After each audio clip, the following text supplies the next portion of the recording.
broken home. I gave you all the bricks that I own and know. I'm letting go, I'm breaking these walls down, breaking these walls down. If you want adventure, then fly to home. But if you wanna travel, then go alone. Yeah, what's the point in us if I never know? Yeah, if you're gonna leave, I'ma let you go.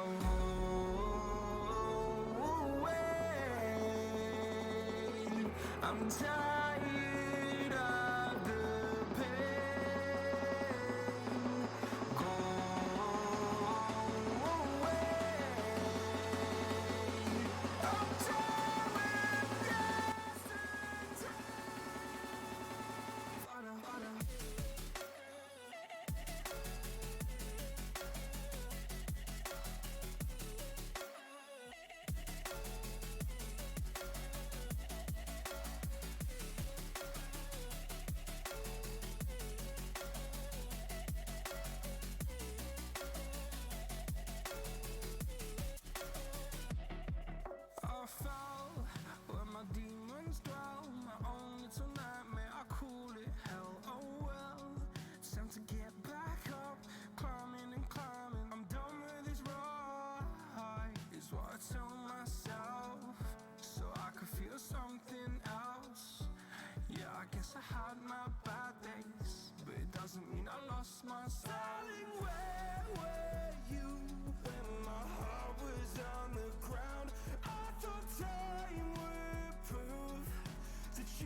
Yep, I'm R5. I'm from Integrity. Anything that I would tell you about me when it comes to this game is I love steel. I love making steel. I'm trying to swim in steel nonstop. So if you need some steel, let me know. Oh, what a nice guy.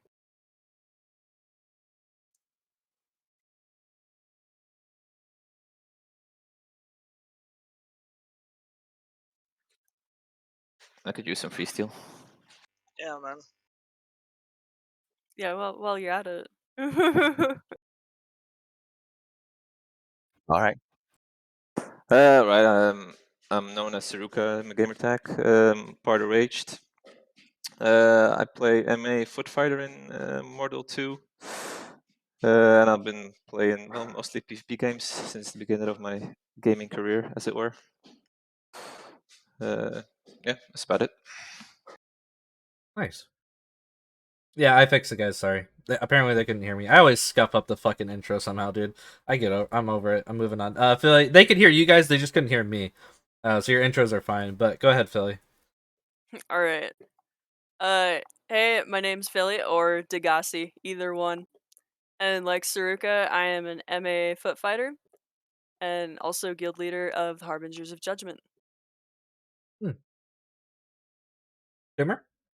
Yeah. Yeah, I'm from Legion, and I play Fat Mage and help chat PvP. Nice. No, you FreeHorses? don't. I'm tired of the lies. You're not a real fat mage. True. Listen, you shot me Shut with a up. bow. Shut up, bro. Listen, this kid shot me with a bow. He can't be a fat mage. Listen, I don't get heated about most things, but every time I see you, you're like, I'm a fat mage, and it's not okay. Anyway, I I'm am FreeHorses. obese. I am the fat mage, and that's it. Okay. Nice. Well, welcome, guys. Thank you for coming. I'm glad I actually got Tumor and FreeHorses on the same one, so we could maybe have some interesting conversation about fat mages, and I could kind of hear, because I've talked about fat mages in past podcasts, and I don't think Tumor has agreed with some of my points. I don't know about FreeHorses, but maybe you guys can give us your perspective on the build and like what you think it works well against, what you think it bad against, or what could change in the future. But yeah, I mean, we don't have to start with that. Is there anything you guys wanted to talk about first, or anyone really passionate about something they definitely want to get out there? Oh God, dude. I am in the last week obsessed with the fact that Hold on. it's very animation based. Someone's doing a crab rape, so I don't know if they're gonna be able to hear you. All right, go ahead. Sorry. The last week or so, I really got obsessed with the way melee works. The fact that you can hide animations that well, especially with a spear. Oh yeah, Spear's always been like that. I hate fighting Spear.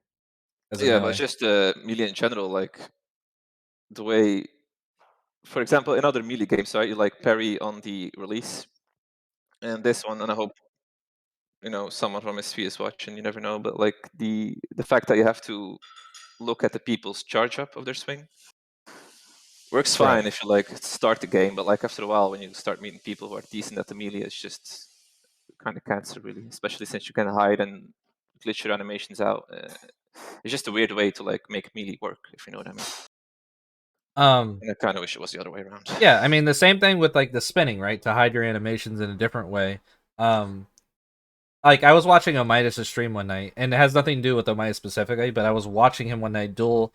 I think it was Kentaro from Legion, and like it was just like spinning back and forth. Like most of the time, like Kentaro wasn't even on his screen, and I literally told him, I'm like, dude, if I was a new player watching this about the game, trying to learn about the game, I would not even play this game because this looks absolutely dumb as fuck. Like you're literally just spinning around, and he's not even on your screen just to land a hit. Like they really need to change it. I don't know. I think melee combat is extremely dumb, especially in a 1v1 situation. Yeah, especially 1v1s. I guess that's kind of the problem as well, though. Like this game is not that entertaining to watch, unfortunately, especially the melee combat.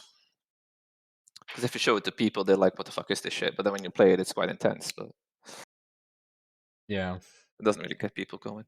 But it just bugs me out that that there's like really nothing you can do against spears and halberds and stuff like that really at the moment. Should definitely look into that before release. There's going to be a lot of salt and tears come release. Yeah, I honestly just flop against like spears, poleaxes. I mean, they're basically kind of like the same as like the animation is concerned, but I just don't do well against them, to be honest. So, or maybe I'm just bad. Maybe someone else doesn't feel the same way, but I feel like it's just not really any way to defend yourself against it if they know how to manipulate it. What is it that they do? It's like a up feint and then they stab or something like that. And then you get like this instant stab. Does anyone know the trick? I don't know. I don't play spears. You see Spartacus like Kodo's leader in his little PvP videos. You see him doing it all the time. His little PvP videos. Yeah.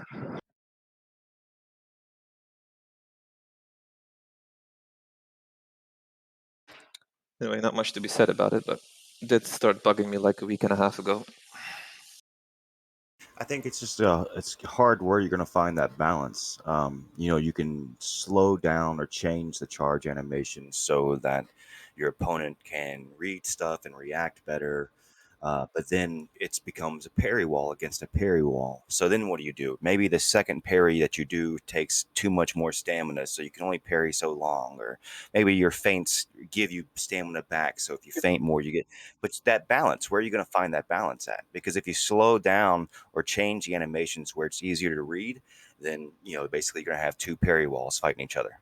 I would prefer it better that the charge up was faster and the release was slower the other way around. Maybe that's a bad way to do it, but then you would have to like look at the release of the weapon and you could parry on that, so there would be less animation abusing, because you could still turn around and like try to make your opponent confused as to where you're going to swing left, right, up, but then still you have to look at the release, so you block on the release instead of trying to block on the charge, if you know what I mean. Because now you look at the animation and you see the guy charging right, you'll block right. So if you see the guy charge left, you'll block left. So making it the other way around, I don't know if that's a good idea, but that would feel more like other melees do it, and they could still do it where it's slower, I guess. So, but just make the charge up faster and do the release slower would be my preferred way of playing it. So Donsky says, charge up faster than release slower, question mark. One step closer to dragging. The last thing we need in this game is dragging. I'm not really sure what dragging means, but dragging is what people do in like Mordhau and shit, right? Like you release your swing, but then you if you do a right swing and then you drag your mouse to the right, so it comes in slower, if you know what I mean. Wouldn't that just cause more spinning though? If you could speed and slow your swings, was never that good in Mordhau, so I couldn't tell you. Wouldn't that just make people spin more? It might.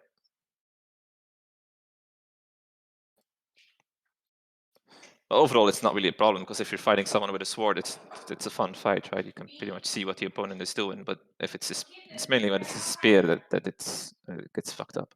I just find it funny, like Tumor and FreeHorses are just completely silent. They have literally nothing to add because they don't play melee. They're just like, I don't give a fuck. Listen, unlike Tumor, I don't have the strength to actually use a melee weapon.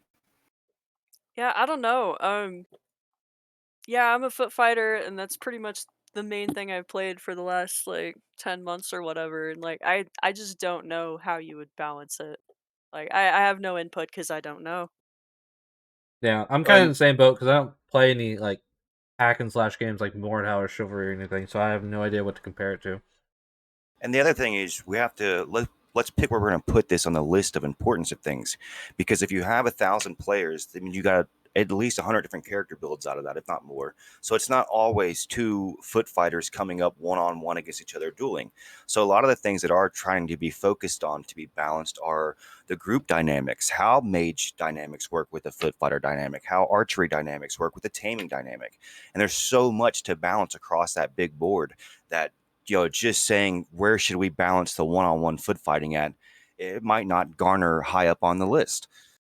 I do agree on that, though. Like, not every build has to be able to defeat any other build. I mean, it's not all a 1v1 situation. There's so many different variations, and there's going to be more group fights than 1v1. So like, it's not because the mage loses to the melee that you have to buff the mage, of course. But Meta in this game has always been the Zerg. But still, I think I'm just bugged out by spears. That's all. I can't really. I don't know how to say else. How otherwise to put it. It just feels like cancer when you run up to someone with a spear.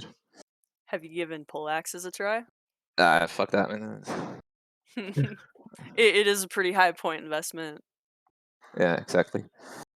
Yeah, I And I just just went don't pole wanna- axes on my human, like hybrid build or whatever it is. So I have magic and pole axes. I had to drop a lot of shit. So Mm. it's high investment for sure. Especially if you're a hybrid. I tried to build a tank build with my character, so I am a foot fighter technically, but a heavy armor wearing foot fighter. But then all the points I could scrape up, I also put in mounted archery because it's so viable in this game. I mean, you can do so much if you're a mounted archer. That's true. Cheesing bosses, Yeah, easy kiting.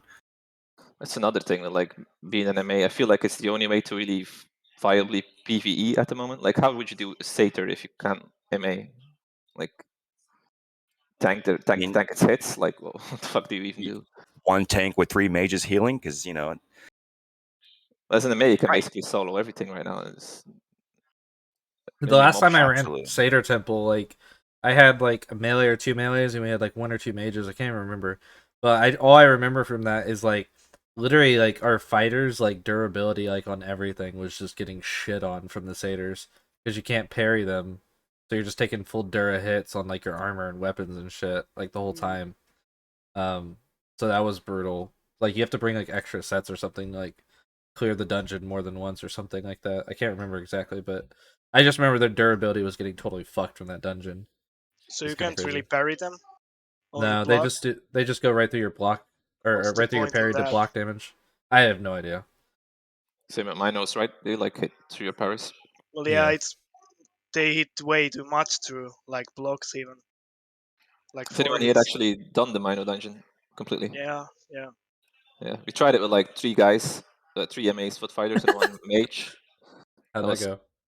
not really, not well. We didn't die or anything, but we couldn't like manage to kill him like efficiently in any way.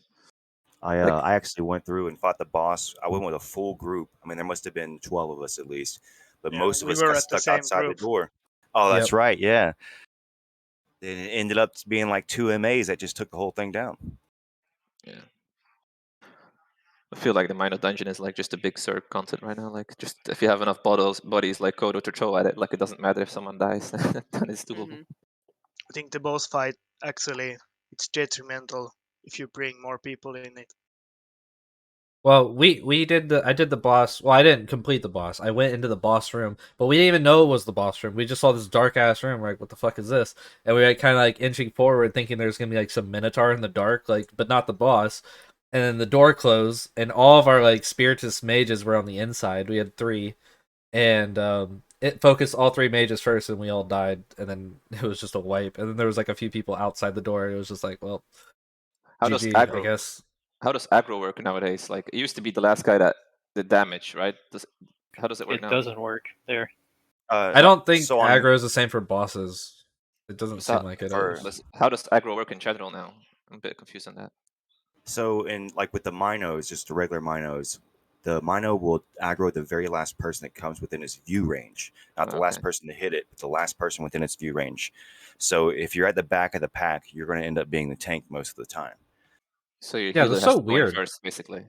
Like, I what's the logic? cannot I cannot say if that same aggro system translate over to any other mob or creature correctly, but I do know that's how it works for the Minos. No, I can confirm for the Minos too. It is definitely the last person, and I don't understand the logic behind it at all. So you want your healer to go in first and do something, and then the rest pulls in. Okay. I mean, you can go in the first, middle, it doesn't matter as long as you're not the last. That I don't know. It's weird. Makes no sense. Would you guys like to see like an actual aggro system that can be learned and used in the game, other than like For these sure. like weirdo Yeah. like last hits, like last one in? Because Feels a I bit definitely would. Feels a bit random right now. Like there's no point to being like a tanky Ogrimmar in PvE in a group then, right? Like, it feels so random. It feels unintended. It feels like there is no system, and the devs like they don't have a system. It just this is what happened in the code. So Yeah. have fun. Like I don't know. It doesn't even feel like intended. Well, I Like- think for certain animals, it might make sense to have it be random because they're just animals, right? Whereas something like a minotaur, they might have more intelligence and maybe try and go for your healer or whatever. Something that can be learned. But initially, like the first time they changed the AI and we went to do bandits, it felt kind of cool because you start attacking them and then, like, they change target and they heal up and stuff. But then you realize like something's weird with them. Yeah, So like there's initially- just like a chaos there. It doesn't make any sense. yeah, initially it did feel cool though, because like you didn't know what was gonna happen. Like, your mage might get focused suddenly, but yeah, there's Can definitely anyone in here explain the Spider Queen AI aggro at all? I cannot. never done her. Still haven't learned that one. That's a great question. What kind of group do you need to kill that anyway? Spider Queen. Man, I don't even fucking know. We thought we went in prepared yesterday, and that was a fucking flop. Like, we went in with 6 people. 4 of them had steel chests and legs. 2 mages. And first thing that happens is we had our positions, everything down in the room where we thought we were good. We had talked about it. Like, when she jumps up in the air, everyone's spread out. Stay out of her, out of the front of her. Don't turn your back to her. All this shit. First 10 seconds, I get gripped up, flings me on the other side of her. I'm the one of the 2 mages. I die, of course, naturally. Then we have one of our hybrids trying to heal the tank with the other mage, and then the ads just end up getting out of control. And we got her low, but we ended up wiping. And then we couldn't get back in to reloot our stuff, so we lost 4 steel sets, and we're just like, okay, like the loot isn't even worth like what you have to invest into the fight. Like, it's not worth it at all. What you get, like a spider egg. We already have range armor. Don't need the spider egg. We get some dense crepite and iron silk. That's like, I don't know. It's just not even that great. So it's just like the investment versus the reward is just not there. On that topic though, like I feel that a huge buff to PvE in this game would be if you had like a chest, for example, at Spider Queen, like or at Bandits that has like a timer on it, so that you had like shortcuts through crafting instead of like having to spend all your time mining, but you don't really like mining like PvE, that you can like get a shortcut to steal that way, for example. Because right now, why would you do the Spider Queen except if you need Iron Silk, right?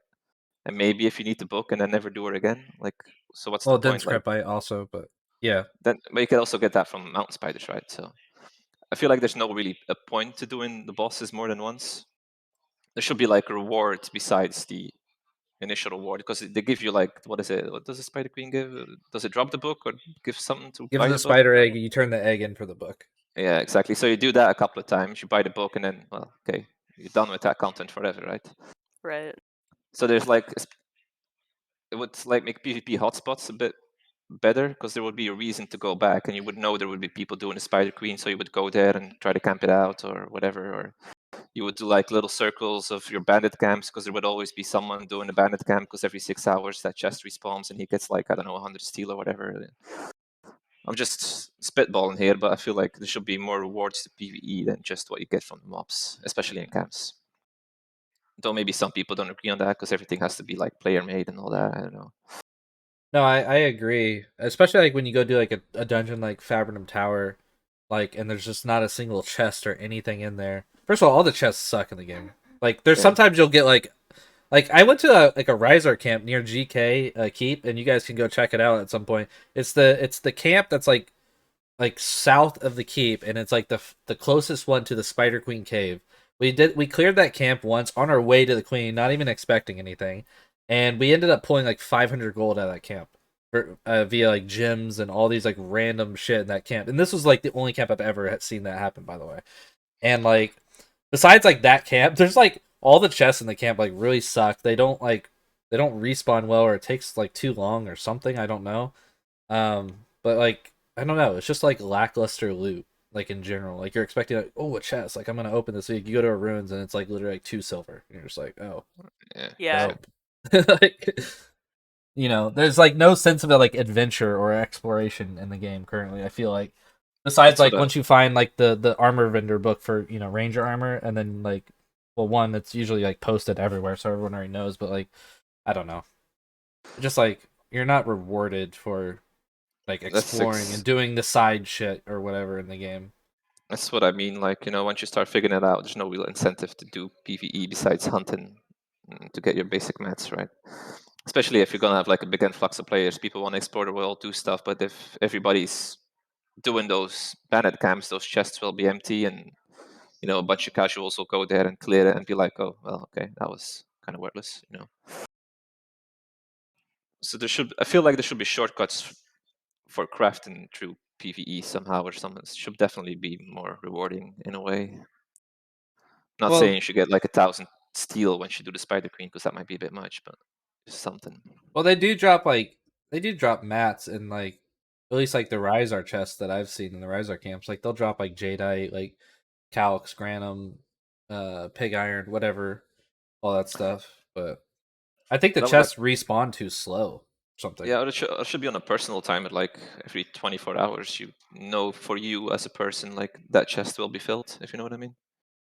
So there's a reason to every day go do that. That's like instance loot, and that's like a slippery slope. Fair enough, but I would guarantee PvP though, because you would know people were doing them daily, so you would go around and resources would get contested, I guess. Because now there's to see that any mobs that you fight that are holding weapons, have a chance of dropping that weapon that you can pick up. Even if it doesn't have to be like top tier, it can be an alright tier. But if you're fighting something that has armor or weapons, then that would be good loot. Yeah, especially for those who don't depend on the mining. Yeah, I mean, like, I don't know when it started, but I noticed like some patches ago that like zombies would start dropping like pieces of armor and stuff like that. So I thought that was cool as like a starter set. Like you would just be doing zombies to get clades or whatever to make a little bit of money, and you're actually like end up gearing yourself up with like, I mean, it was shitty armor, don't get me wrong, but like you would end up like gearing yourself up slowly. I think bandits, even Rhizar armor, because they're just wearing like Rhizar Berserker armor or whatever the fuck. Like they could drop these sets and you could wear them. I think that would be fine. I mean, like, yeah, is there a little bit of immersion break there when a huge fucking Rhizar with a huge shoulder pad now fits like your small? Like, who gives a fuck? It's a game. Like, we just want to see some interesting shit. Like, I hate when Henrik. By the way, like he makes excuses for like mechanics or gameplay, like things that aren't in the game, and it's just like, oh, well, it doesn't really fit to the lore. It's like, bro, like. How many players actually even read the fucking lore? Like, I read the lore, don't get me wrong, but like 90% of the players who come to play this game will not give a fuck about the lore. I'm sorry, like that's just the truth. Like they want good gameplay. Especially since the lore is not really like discoverable in game. Yeah, like you have to go to their website. It's like not even on their Discord, which is like their biggest like, platform for getting information out to the public, right? It's like, and then like he used to like he used to post like his stream time like on like the website only. Actually, he still does, like beforehand. Like he just announces it on the Discord, correct? He doesn't even post it beforehand, like when he's going live. That is my biggest pet peeve. Oh my goodness. Yeah, he still doesn't even do it. Actually, now I'm thinking about it. He only posts when he's literally going live. He doesn't give anyone notice beforehand on the Discord, like, "Hey, I'll be live Thursday," or "I'm live every Thursday." You know what I mean? Like it's only on the website, which no one goes to. I don't know if that's on purpose, but. No, they share it on Facebook. On Facebook, they share that when he goes live, they give advanced warnings that before he goes live, and they tell that he's going to go live every Thursday or this coming Thursday, that kind of stuff. So I do know that they do that on some social media platforms. Why they don't do that with Discord, I don't know. But lore is definitely, if you're into lore, it's an interesting enough lore that gives like a bit of an overview of why you're here and how the game started and all that. Well, I think it's because their moderators on Discord like aren't doing the full span of their job. They're just punishing people. Like I don't think they're taking care of the Discord that well. Like you look at like the LGM Discord and like the mods, like they don't do anything besides punish people. Like why couldn't they edit the channels, make some announcements? Who like they know it's going live at Thursday. We all know it's going live at Thursday for like the people who've been here, but like, why can't they just make a post? I don't get it. It's kind of weird. Careful, you'll get banned. You can't discuss the mods. Nah, they can't ban me. I already left. No, I'm just kidding. Listen, Aralis is the best GM we've ever had. Wait, what? Aralis is the best GM we've ever had. Damn, dude. Top secret exposed right there? Personally. He can't reveal any more information than that. Alright. Why don't they just drop armor that you can smelt down into materials? Yes, please. That'd be great. And then you would have to weigh that with the stuff that they drop naturally, or like the armor that you can smelt down. Because currently all you're doing right now for minnows is gaining money. Like money's kind of worthless right now. But if you were like, I have the minnow armor, I can smelt this down and get some pig iron. Why would I not want to do that? Well, I feel like money does have a value, especially if you're like in a small guild, because you tend to buy a lot of stuff. Yeah, money does definitely have value right now. I mean, it's not as much as it will be at launch. Like, it's not the same, but it definitely No, has I'm saying value. like, if it takes 5 people to kill one minnow, Mm-hmm. the money in that has no value because you're going to be dividing it up between like 5, 6, 7 people. But if you get the Well, mats, and then the mats can be made into stuff that you wear, then that would have some value for everybody. Well, you also sell the mats, right? That's what I do to make money, I suppose. I sell a lot of mats. It would make sense for the lore that the people that have armor drop that armor. Hey, I can't wear it. Let me smelt it down.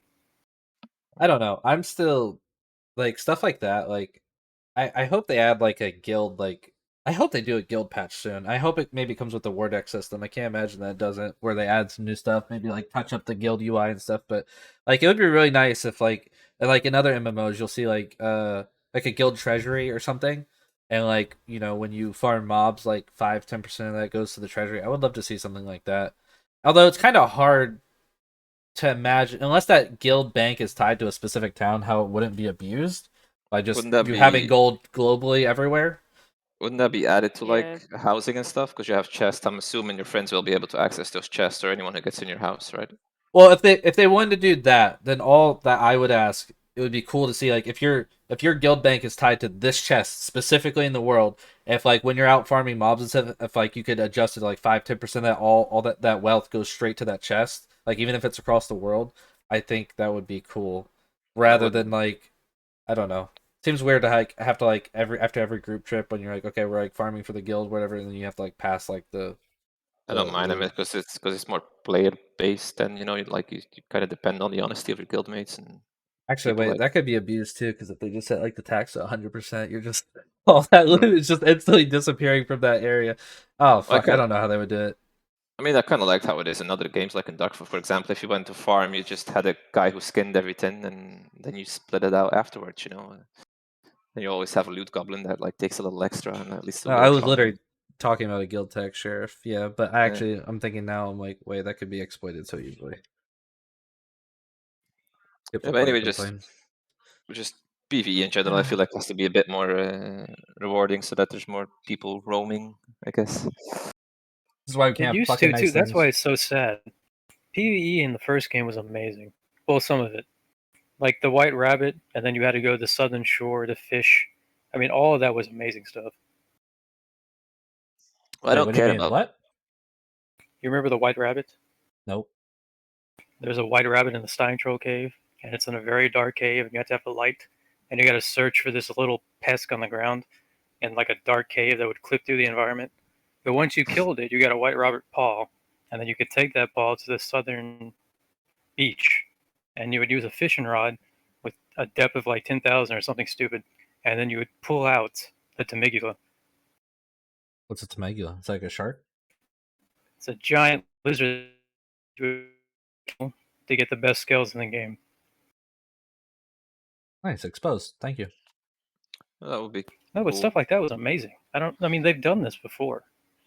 I'm guessing they're gonna add stuff like that. My worry is just on release. Like a lot of people are face it. I mean, there's not a lot of PvP fans out there. If you want to like have a bigger audience, you need that PvE to be engaging for a lot of people, and most people don't really enjoy the PvP aspect of the world, but enjoy the tense environment of it. Like doing stuff and being like having that threat looming over you that you could be killed at any moment. Like that's what a lot of people enjoy too.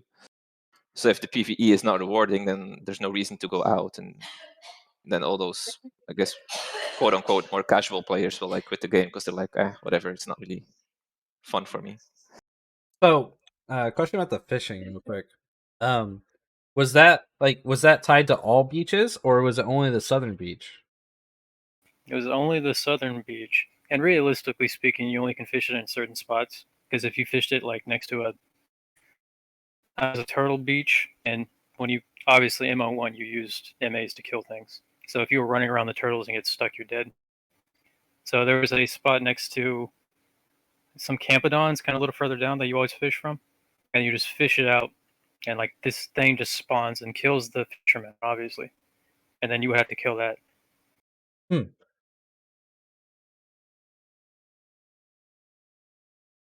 So yeah, so that's gonna be cool. So that's like different like parts of the beach will have different types of fish. Like it's gonna be just like as if like you were running into like a spawn of like anything like Campodons, Razorback in this specific spot.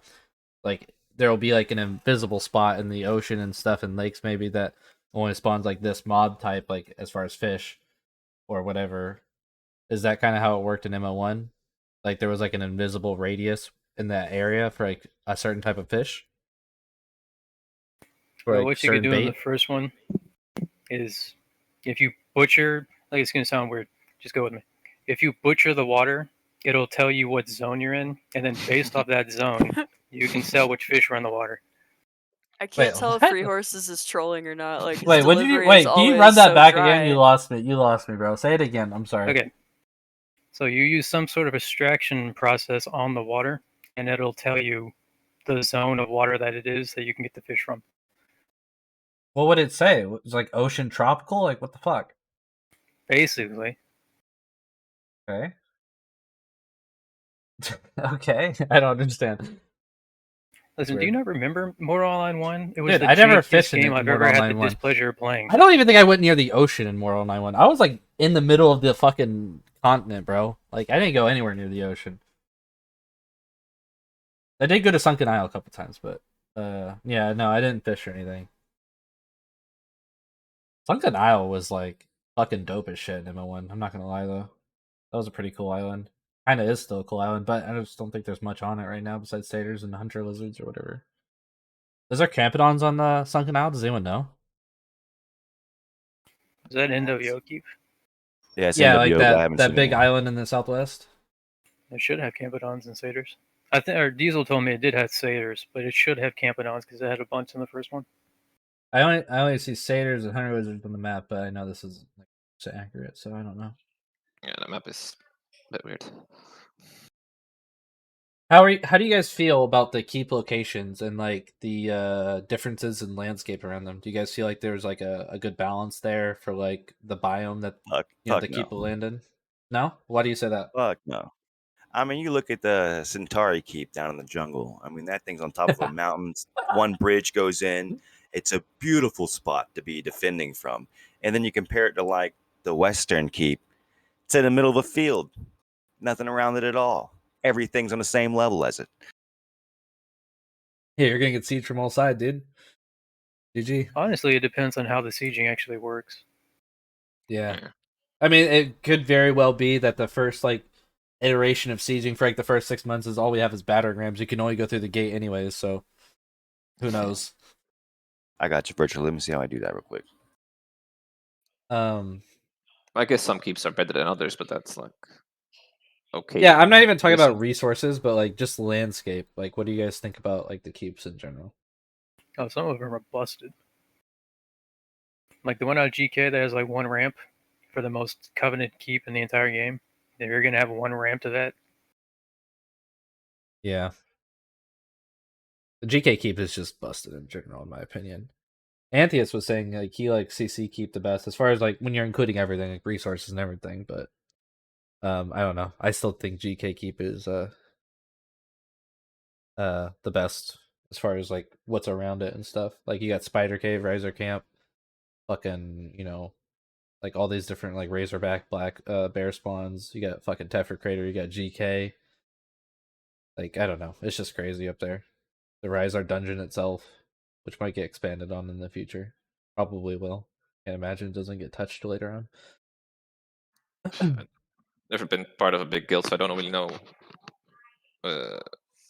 how much it would matter, but I don't think it matters that much if some keeps are better than others, right? Or more defensible. Like, it's just be the stronger guild that will keep it and have it, I suppose.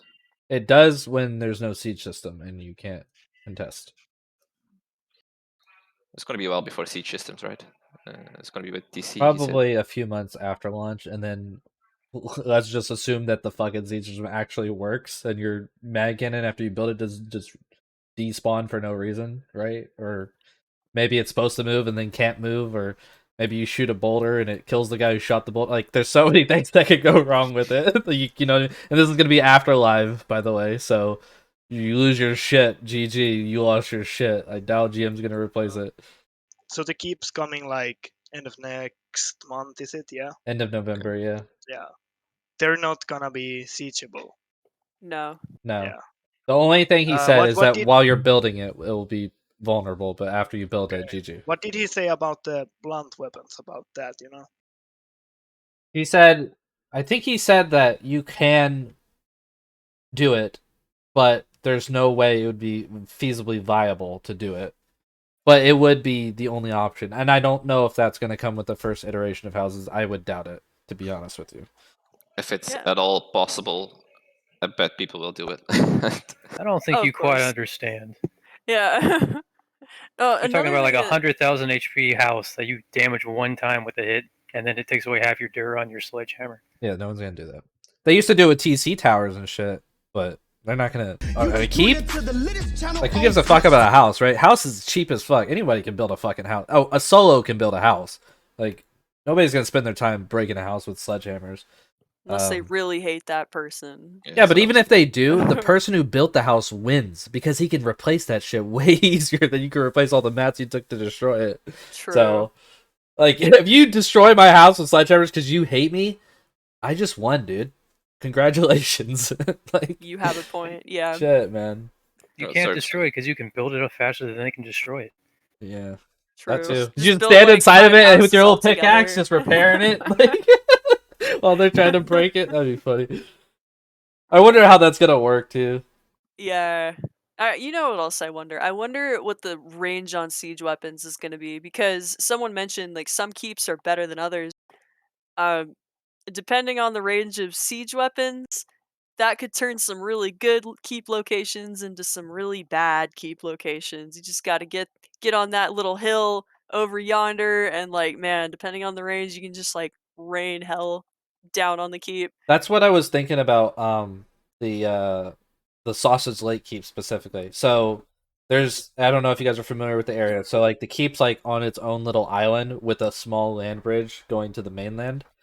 If trebuchets, for example, which is a very long range siege weapon, are back in the game, all they would have to do is hold that bridge. So if like the group controlling the keep could not push out and they could only defend, if there's a trebuchet across the river and their ranged weapons or whatever they have cannot reach, that's like they're just gonna rain hell down on you forever. Probably destroy everything inside too before they even have to break the wall. You know what I mean? Like they could, like it could be really bad for a keep like that. I mean, there's probably other Yeah. keeps. That was the one that came to mind when you were talking about that. Yeah, like destroy the benches inside, the buildings inside, not the walls, but yeah. Yeah, because the stuff on the inside is probably going to be weaker than the walls itself. I would imagine at least. Was raiding everything in MO1? Because I used to love in Darkfall back in the days, you would like use a bunch of spells, get over the walls, and then like raid the keep.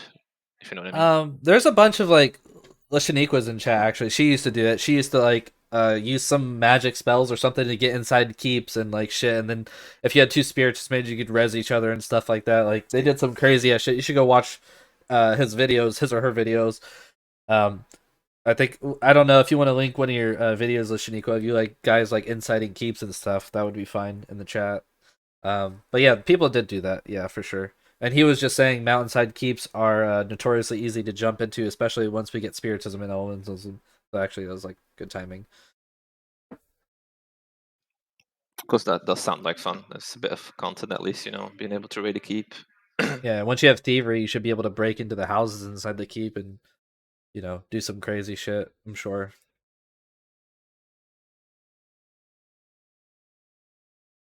I'm looking forward to keeps though. I hope it makes roaming a bit more fun. So I I wanted to... Oh, go ahead, sorry. No, I was just saying, I hope keeps bring a bit more roaming to the game, because that's all we do, and it's kind of hard to find people. Well, keeps will make guilds not have to live out of towns. So I think it will, in a sense. I think keeps actually make bigger guilds more safe than the towns actually do. Maybe not lately because of the gray flag rep loss system, but who knows? That may end up going, because I know that bothers a lot of people. I think it's a good system personally, but I think that does bother a lot of people. But it will pull people away from towns, because once you can build all your crafting benches, you have vendors to sell to, you have a priest. Like, what's the real reason to go back to town? Why would people want to keep rep farming just to live out of a town when all they want to do is murder people and lose, which ends up making them lose rep, right? So I think it will force people out of town. Not force, but like make people want to live out of towns in their keeps and stuff. But I don't know if that necessarily increases roaming potential, because, like I said, they will be safer inside their walls than they ever were inside of a town that anyone can go to. Yeah, I but don't, the, I don't know if that translates. One of the benefits from having a keep is just being able to design it yourself. So you could literally put your crusher and your furnace and your refining oven all right next to each other, just to streamline a process. So I think with that streamlined process on how you do stuff and how you've got it set up around will increase your ability to go roaming, because you'll have more materials to risk. You'll have a better system in place.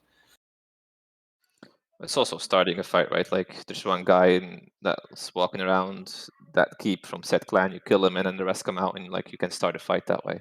Oh yeah, for sure, true. Yeah, that's what I'm looking forward to, because now you have to go to a town and discard PvP and all that bullshit. Yeah, it will also make the world feel like, much smaller, because Yeah. now it's like mainly empty.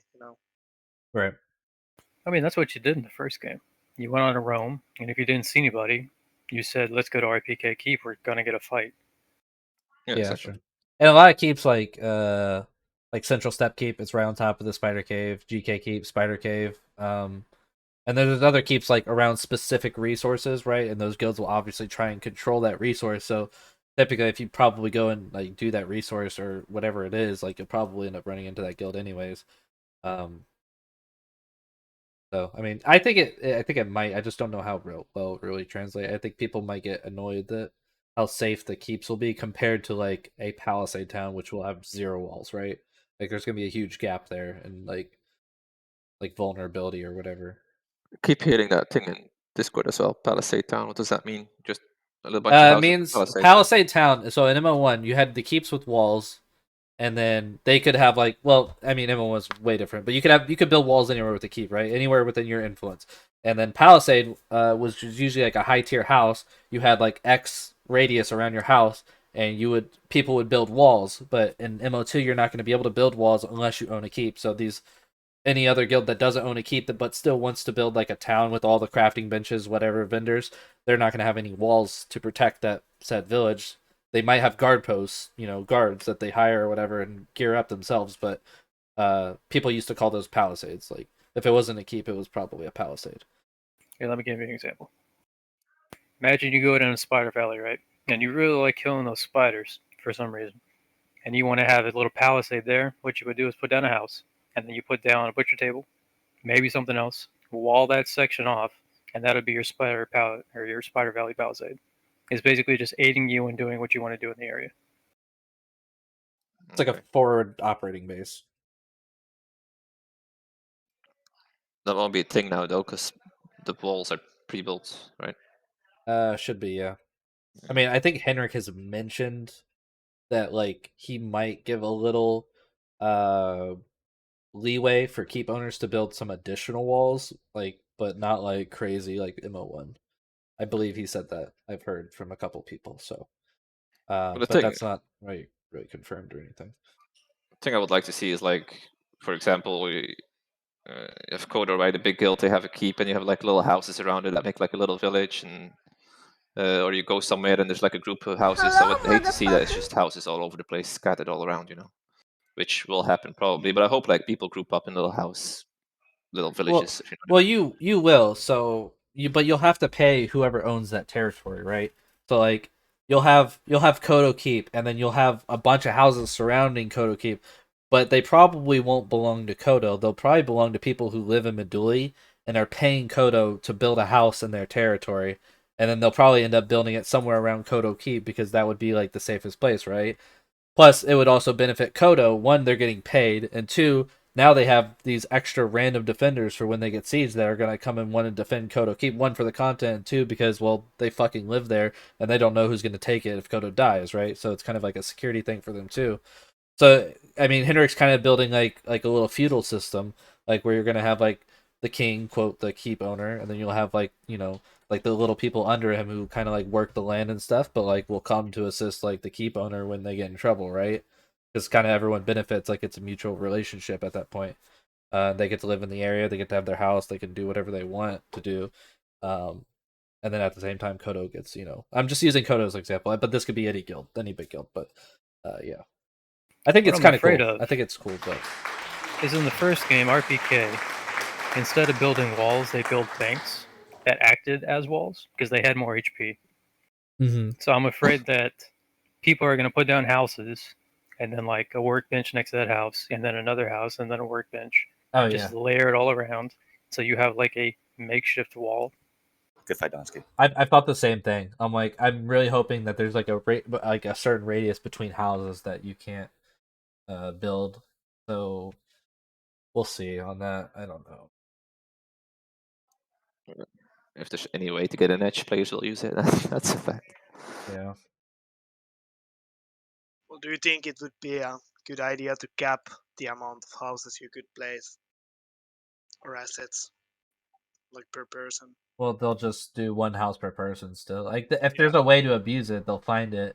So they would have to like somehow cap the radius of houses within like around a house or something. You know what I mean? Like I don't know.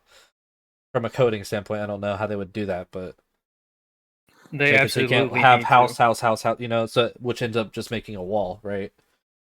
In the first game, the meta was to double place things. So you would have like, I don't know, a utility vendor and a butcher table placed literally on top of each other. So you would just instantly sell the things when you butchered them. Oh, like the two vendors would plop right next to each other because No, they're no, like no. slightly You apart. would have two people place a utility vendor. Well, no, it wouldn't be a utility vendor. It'd be like, okay, let's say smelting, right? You would place a furnace and a grinder on the exact same spot at the exact same time, and they would both be posted there. How would you access? How would you access one or the other? I don't understand. It's because you would offset one of them just ever so slightly, so that it would be poking through the other one, so you could Oh. grind and then smelt and do anything else. So there absolutely needs to be a buffer between them. So you can be encumbered and never move and hit 3 different stations. Yeah, that would kind of break the immersion. I don't think they'll allow that this time around. I mean, MO1 had so many bugs and stuff that it was probably just like a low priority thing at a certain point, you know. But I don't think he would, because Kenrick is definitely on that mindset of making everything look beautiful and immersive. So I doubt they would let that go through. Intended. I mean, maybe at first if it's a bug, and then they would probably end up fixing it. Can't wait for housing release though. It's gonna be fun to see what people come up with. Like I was just like talking to my mates just now. Like for example, the troll. How close will you be able to place your house to the troll? I can imagine someone placing that as close as possible and just shooting arrows at it through a window or something like that. You know. Well, they patrol, It's don't gonna. they? I don't know. No, they have like a radius that they walk around. Still, it's gonna be funny to see what people come up with. Well, people will definitely do that. You're just not gonna be able to put walls there, so I think it's fine, personally. In the first one, if you placed anything next to a spawn, it killed that spawn. Oh, great. Okay. I hope that doesn't happen again. The world's already feeling a bit empty for me, at least. I don't want any more spawns killed, please. Yeah. Someone asked in chat, do we know if you can even put like anything inside the keep? Maybe the keep itself is just for defense and all the crafting stuff is like a village outside the walls. Don't the keeps have like a big chest on the inside, at least? To store stuff? I mean, you would hope. I think they Wait. do. I'm pretty sure there's a big chest inside the keep to store stuff. Just like a house will have a storage chest. I mean, if nothing else, for defense. I mean, I used to have a ton of stuff in the cheek chest if we were being attacked. Yeah, so I had a question. And I just obviously this is an MO1 question. If you had a shed, a bank, and you had like let's say 5 stacks of calcs in that bank, and then someone sieged that shed, and you place another shed in that same spot, will your stuff be there? Okay, so what happened in the first one is if you siege down something, you left a pile of rubble that lasted for 48 hours, and after the 24 hours after you siege it, you can then loot that rubble.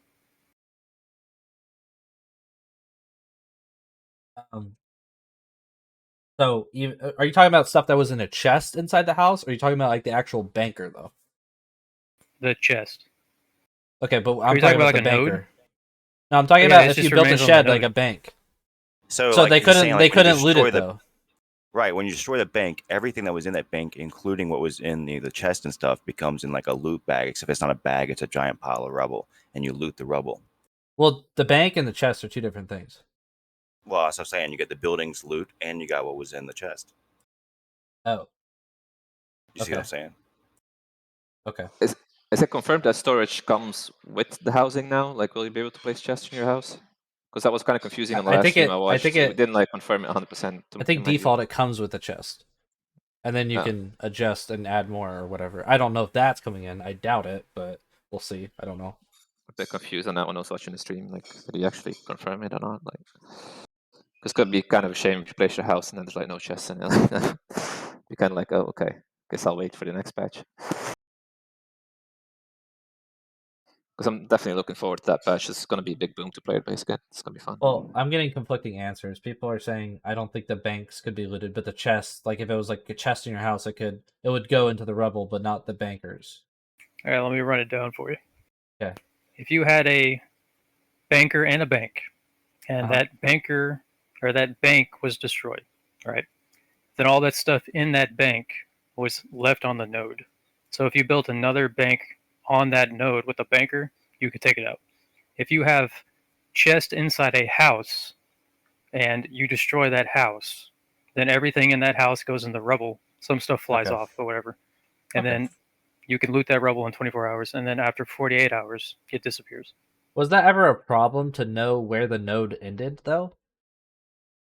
There was ways of knowing. Like weird ass ways that like aren't explained easily. For one, if you didn't load in properly, you have a little jitter on the node. And then number two, you could, if you cast spells on a node, sometimes even if you have a billion reagents, it'll say you don't have enough reagents to cast this. And then sometimes horses that were following you kind of acted weird. And if you earthquake on a node, sometimes you didn't get dismounted off your horse. So just like really weird things like that. All working as intended. Those are features, not bugs. People are going to get angry for me for saying this, but why the fuck did people play that game? We don't. I didn't play that game for long. I always thought it had such great potential, though. I loved Mortal Online 1, but I stopped playing it because of all the bugs and the shit that came with it. And it was slow pop, even in 2014, 2015. At least for my taste, like it was hard to find people sometimes even then, so yeah. I tried it once and I remember spawning in the dark and I had a torch and I drowned and I was like, fuck this game. I couldn't even get my friends to play MO1 because of how bad the graphics were. Like, it was like a free-to-play game, and I'd be like, guys, this game's fucking dope. Come play this shit with me. Like, trust me, I'll have fun. And they're like, okay, let me check it out. I would show them, like, this dog shit video, but it was, like, a great video for Mortal Online 1, you know what I mean? And they'd be like, dude, this looks like trash. I'm not playing this. I'm like, dude, trust me, it's good. It's free. They're like, no, I can't do it, dude. I'm like, oh, fuck. So, I think the only thing that was actually genuinely good the entire time in Mortal Online 1 was the Tinder music. I had a good time playing MO1, so that's just me. Listen, I had like 5,000 hours. I agree with you, but I also can agree that game was trash and I wasted my time. I had a great time, but it was fucking trash, and I wasted my time.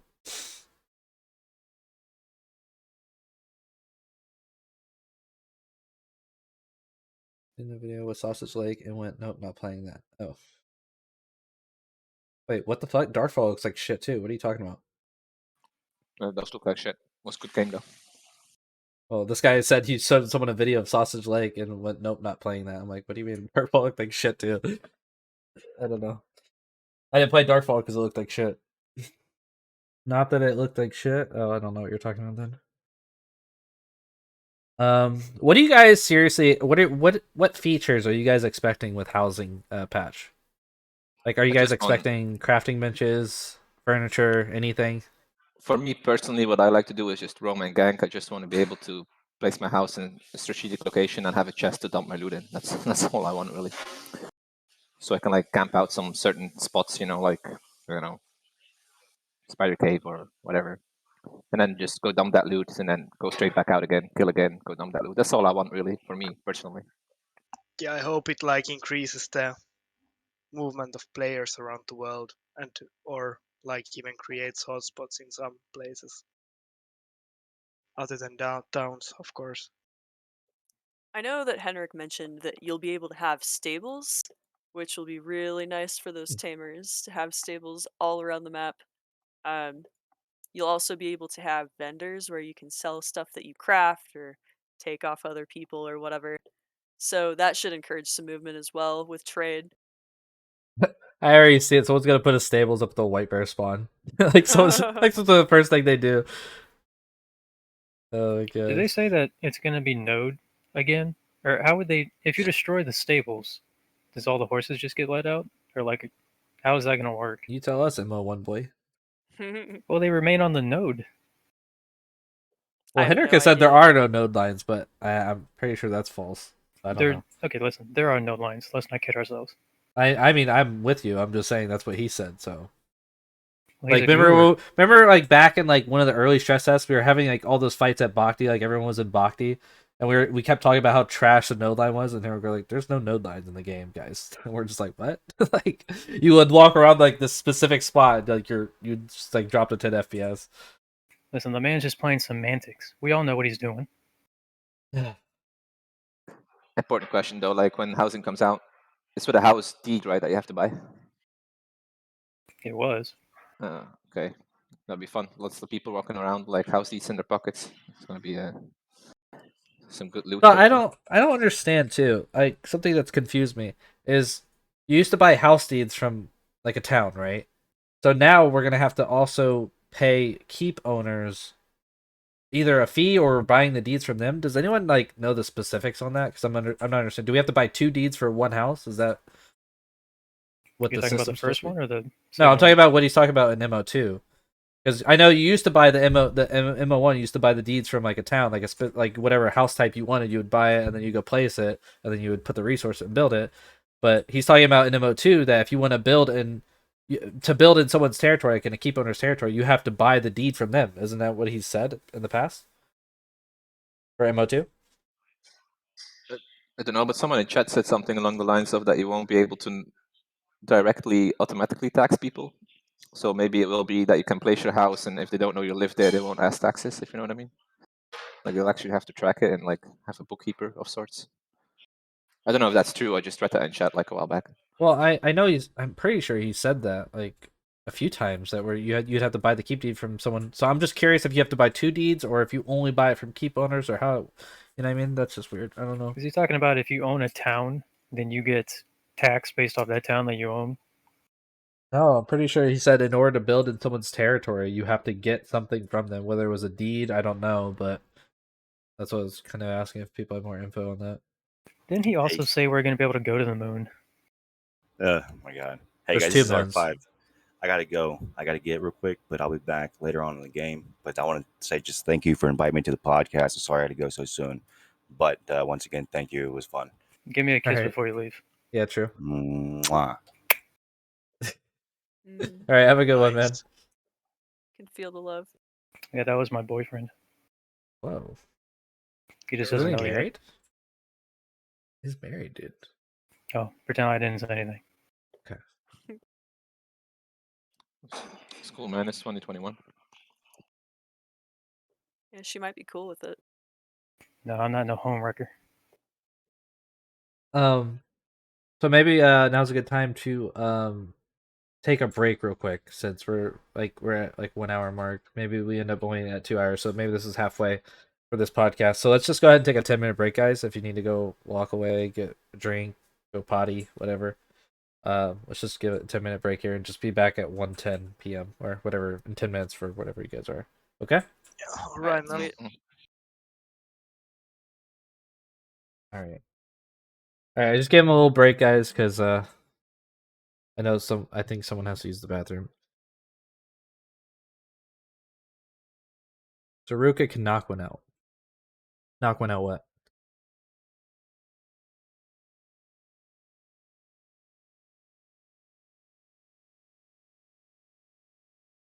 No nation will permit you to place a house within its walls or within 60 feet or so of the walls. Nations will allow houses to be built in patrolled areas if they have a deed issued by that nation that patrols the area. Beyond that, anyone can build. you are still physically able to build such properties in forbidden areas, but guards will destroy them in time if they are illegally placed, often very quickly.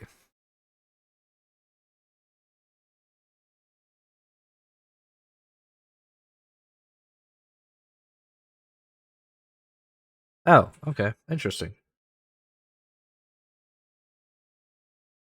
By nations, you're talking about like Curate faction and Tendrum, right? Talking about masturbation. What?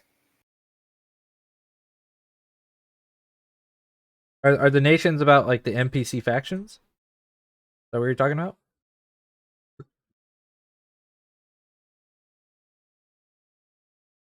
That was like horrible timing, by the way.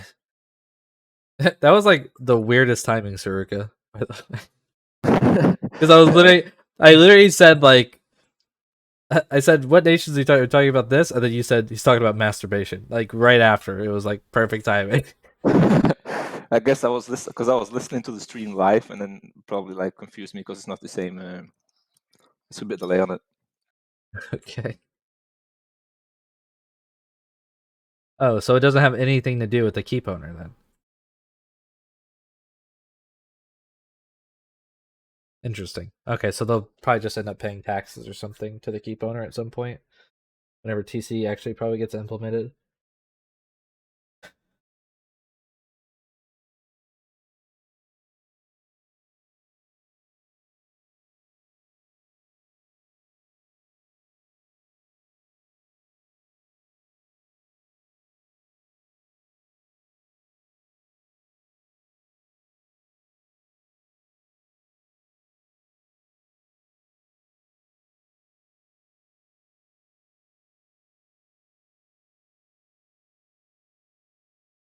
I'm just gonna turn on some music while we wait for people.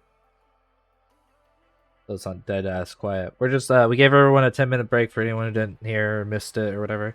We're gonna be back in like 8 minutes or so, and we'll keep going.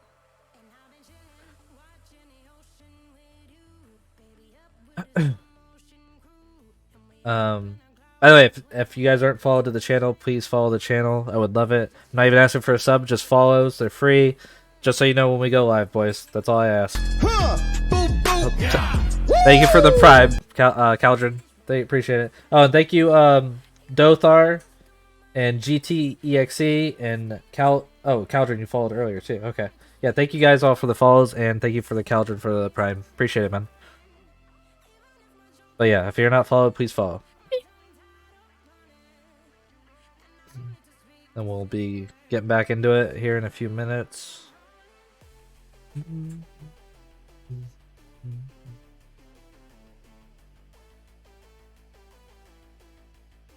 Let me see if I missed any questions in the chat. Into the latest channel on Twitch. Thank you for the follow, Sidson. What's up, man? What's up, man? Who's first time podcast watchers in here? I would love to know who if this is your first podcast you've seen from us, or at least live, I guess maybe. Pots, I loved your video when doing the RPK. Thank you, man. I was so nervous. By the end of the video, when I was actually starting to win, my hand was started shaking a lot. You could see it, so not much I could do about that. But houses cannot be built with deeds. Wait, houses cannot be built with deeds within the controlled area without deeds issued by the keep owner. Other deeds are not valid for this area. Regular soldiers will not be sent to attack such. Oh, okay. So if it's when the keep's radius, then they need it from the owner of the keep. And if it's not in any territory, then it needs to be from the faction owner. I wonder how that overlaps if they expand their territory on the house.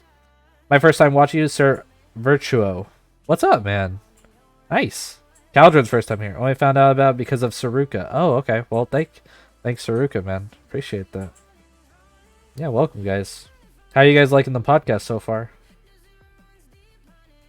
I'm gonna talk more about mages here when we come back, because I want to hear from the two fatties we got in here. Tumor and FreeHorses. I know exactly how you felt. Yeah, man. It was bad. What you can't tell from the video, too, is that my partner, Deddy, from my guild, he completely ditched me at the beginning. Like, maybe it looked intentional in the video, I don't know.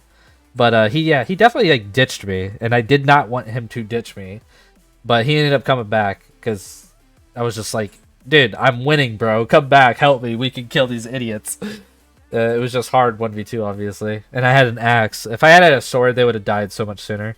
Because you can like fake and, you know, it's faster and everything. But the axe is just too fucking slow. You know Integrity in the House First podcast, though. Yeah, man, welcome. Glad to have you, dude. You're the leader of Integrity, right? Or like one of the leaders, right? GT, I believe.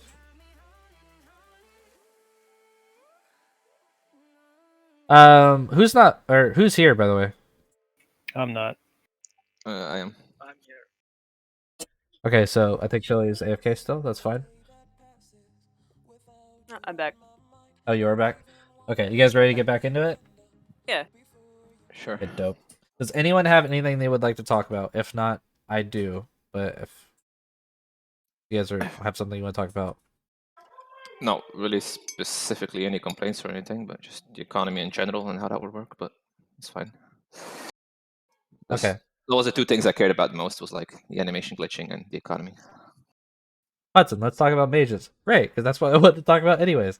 So I would love to hear more from Tumor and FreeHorses. So, quick and simple. Just what do you guys think fat mages are good for? Do you think they're better in small scale, large scale, etc.? And what do you think they're not good for? Okay, first off, Tumor wouldn't know because he's not a true fat mage. True. Okay. Let this be known to everybody worldwide. If this man is shooting you with a bow, he has no place to be It's a calling himself a prank. fat mage. I'm 138 int, man. Then what are you missing? What do you have so much strength for? I'm a strong guy. This man's he's a unit.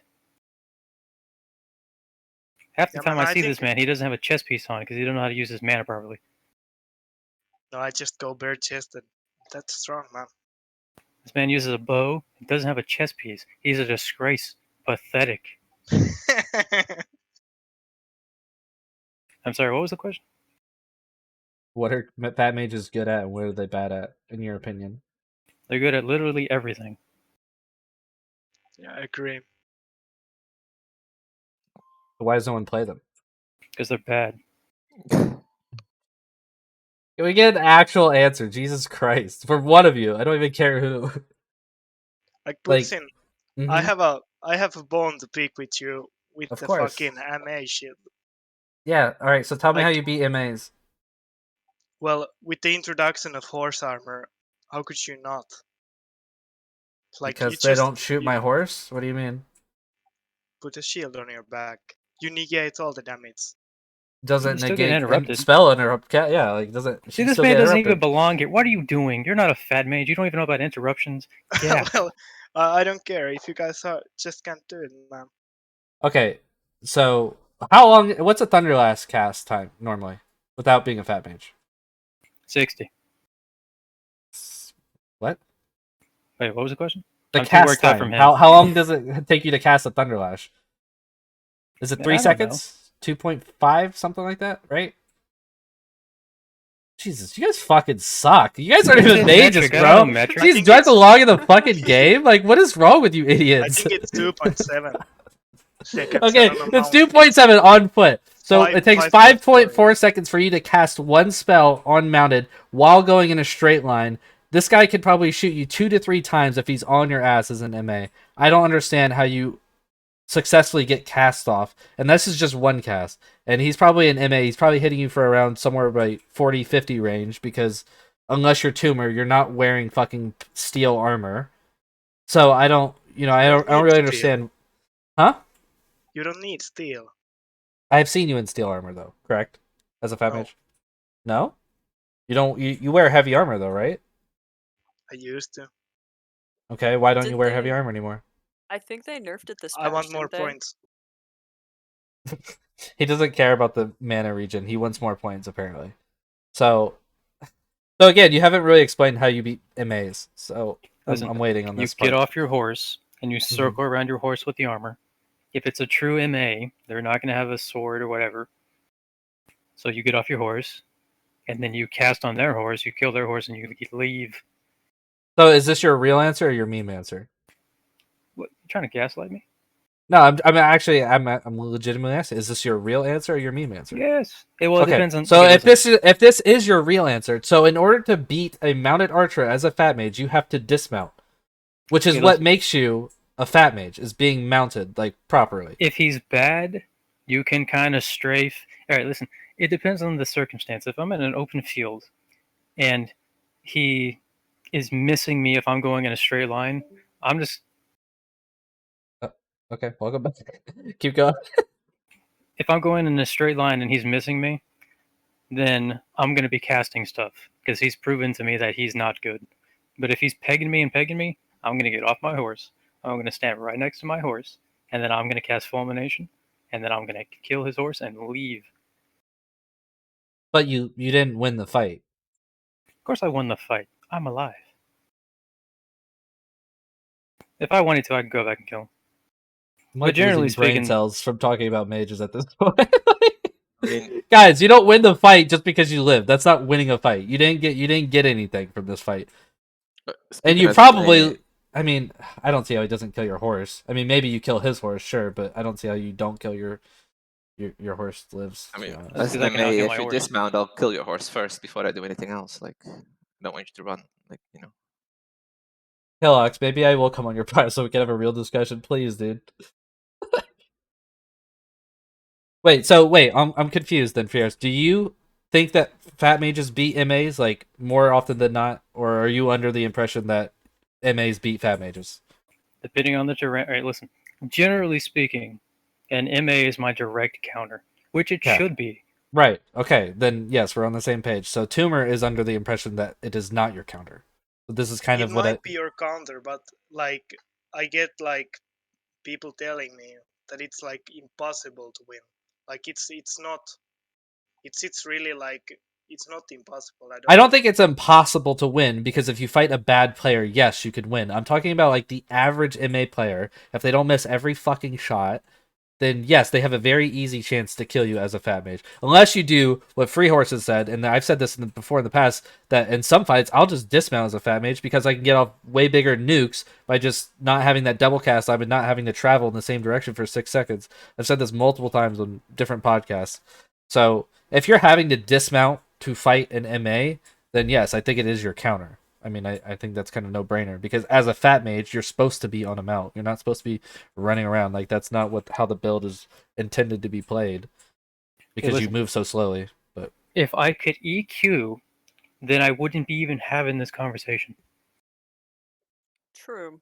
The fact that this game, to this day, like 200 and something days later, doesn't dismount me when I EQ should be criminal. how would you EQ though? How long is the EQ cast? And don't you have to double that for being mounted as well? I don't understand. You get What I did EQ in the off. first one is I got off my horse, prepped an EQ, EQ'd off my horse so he got knocked off his horse, got back on my horse, or even like casted on him when he was down on the ground. Yeah, doesn't it take like a really long time, like depending on your armor weight, to get back up like 6+ seconds or something? Is that I what would heard? say I would give you an answer, but we don't have one because they haven't put dismounts in the game. No, I know. I mean, in MO1, I'm talking about. Well, it depends on your armor and how fat you are. But it could be as high as like 6+ seconds with like steel or something. Yeah, it was something stupid. Like stupid long. Yeah. Yeah. Okay. But like the fact that Earthquake still to this day does not dismount is criminal. I just don't think they have like the animation and then like the timers for all the weight and stuff. Like that probably would take some time to balance or whatever. Earthquake was the bread and butter of anti-mounts. So you have a game full of mounts right now, but no way of officially getting them off their horse. And then everybody's like, mounties are so OP. And it's just like, yeah, because there's no EQ out there right now to counter it.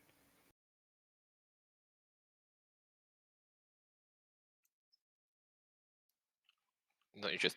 Right So now, what did? So it'll be more viable as a fat mage in theory here, assuming it's similar to MO1, to if you're fighting other mountains, of course, to wear lighter armor because you would get up faster. So if you wanted to like EQ bomb them mounted versus another mounted who's probably in heavier armor, because it'll take them longer to get up, like that will become more meta for fat mages to wear lighter armor. You think? Well, in the first one, see, that was an issue in the first one because fat mages were just getting up and death handing people like 3 times in a row before they could stand. So what they did is they made it so the bigger you are, like a beast, the longer it took you to get up. Oh no. Right. Which I think was nice because like we got out about the same time, so it wasn't just like I win because I win for no reason, you know. So did you beat a lot of mounted combats as a fat mage in MO1 using the same strategy? Or yeah, was it easy to kite in a mounted combat as a fat mage without having to dismount and do all this like EQ shit? Like, could you cast and kite and be okay generally? okay, this is the next thing that bothers me to end. Is in the first game, if you were going in a straight line and prepping something, and you pressed R on the keyboard, it would stop you, and you can continue to prep. And they had it in the game up until stress test, and then they took it out and didn't say anything about it. Yeah, you could also turn while casting at the early stages of MO2, which was which was great. You could like turn and run around while casting as a fat mage in early days MO2, and then they got like pulled out. Listen, they need to have that. You don't have to keep telling me to listen. I'm listening. Okay. Okay. I am so upset that they're doing this to me, not anybody else, just to me. They took away my EQ and they took away my R to stop. Listen, I hear you, it would brother. be nice to have a stop,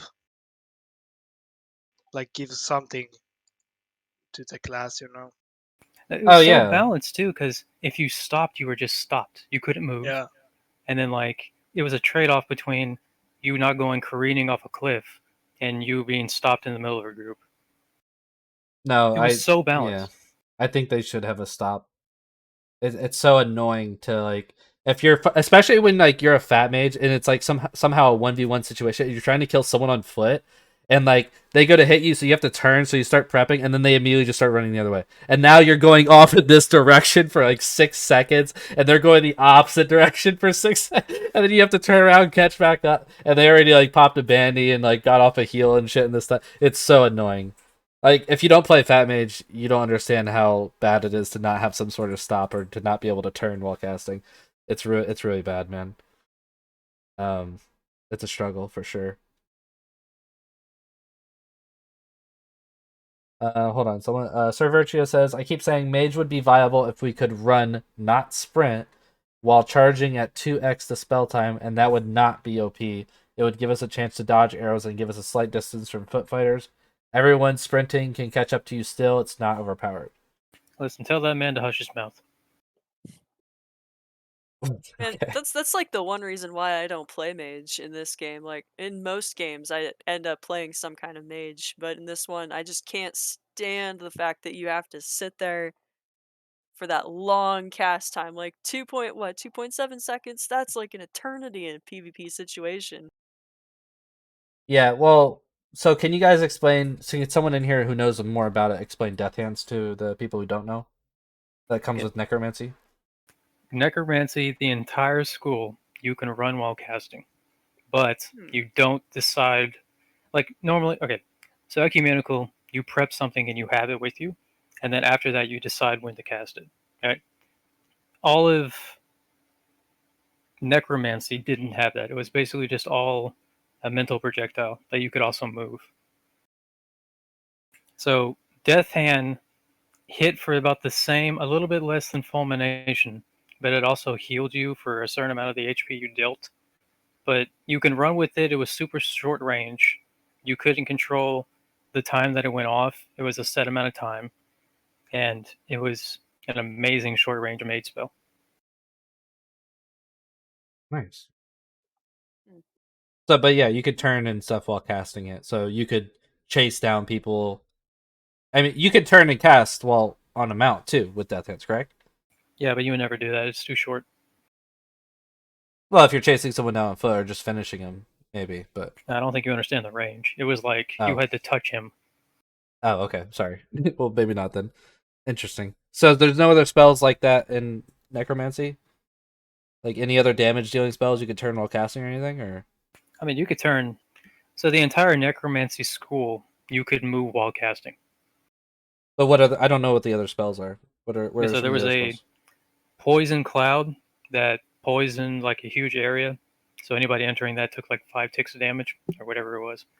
And then there was a cloud of like smoke that you couldn't see through, which a lot of people used just to get away. And there Smoke was bomb? disease. Basically, disease made it so you like gain less stam or something like that. And then spider boil was like a longer version of corrupt. I mean, it had a bunch of really good, neat stuff. That sounds OP. Just hearing you say that stuff, like that sounds pretty OP. Yeah, it's exciting. Wasn't it like elementalism couldn't be cast on a mount? No, because you had to be firm on the ground, and the Yeah. channeling for that would be stupid long on a horse.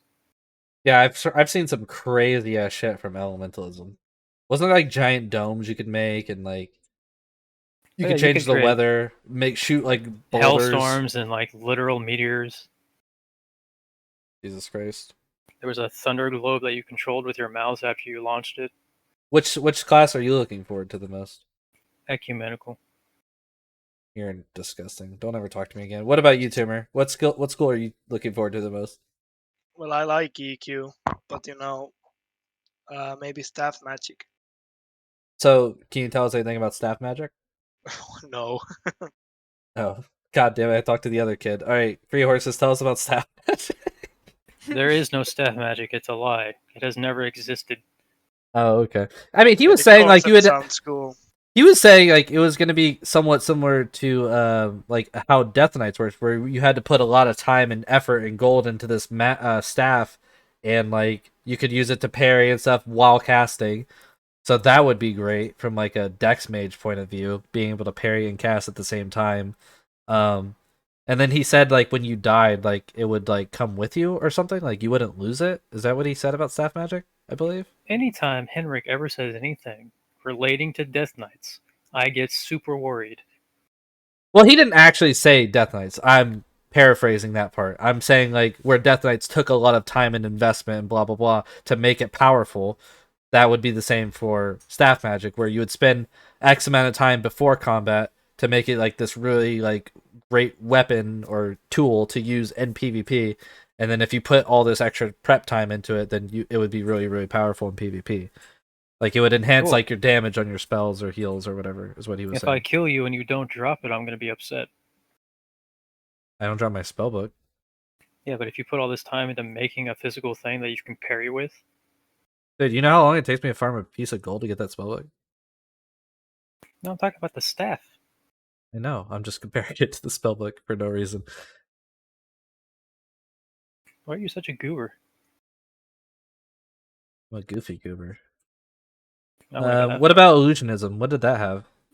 The only spells in MO1 were elementalism, spiritism, necromancy, and ecumenical. Did I say? There's 4 of them. So we never got demonology? No. Or dragon magic?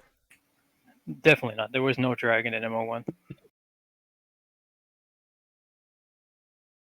God, illusionism is gonna be such a fucking troll if you can like make copies of yourself or just like go like completely invisible and shit. That's gonna be fucking hilarious. Oh, animism never came either. I imagine thieves would love to go invisible. Oh yeah. Or just make a Terrifying. copy of themselves. So you're like looking at this like naked like Vila over here. You're like, I don't trust this guy. But really he's already behind you snooping your pockets. Yeah. Oh yeah. Didn't they have something like that in the first game? Like you could wear a mask and it would make it so you're like a different person? Really? Oh, I don't know. I remember there being a mask, but I never did any thieving, so I don't remember what it did.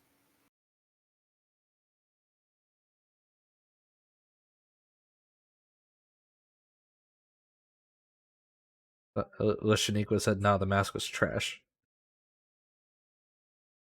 When you snooped, it just blocked your name from the chat. They could still see you. That's Wait, kinda when you good, mean though. what do you mean it blocked your name from the chat? You mean like it never showed up in the chat at all? Or it didn't show who was snooping? Like, which one? I'm just curious on that part. I think Thievery is gonna be a fuckfest though. Like when they release it, oh god, everyone's gonna be getting Yes. snooped. Not with this criminal system. Well, yeah, but what do you mean? Why not? You mean to tell me that if I snoop in your pockets and get caught by a guard, that's equating to killing you? Well, you don't go gray right away when you snoop someone. I thought you go local gray, so someone has to push you, right? If somebody sees you snooping, you go gray.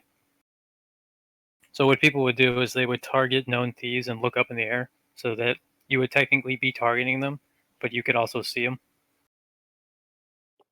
What? I did not follow that at all.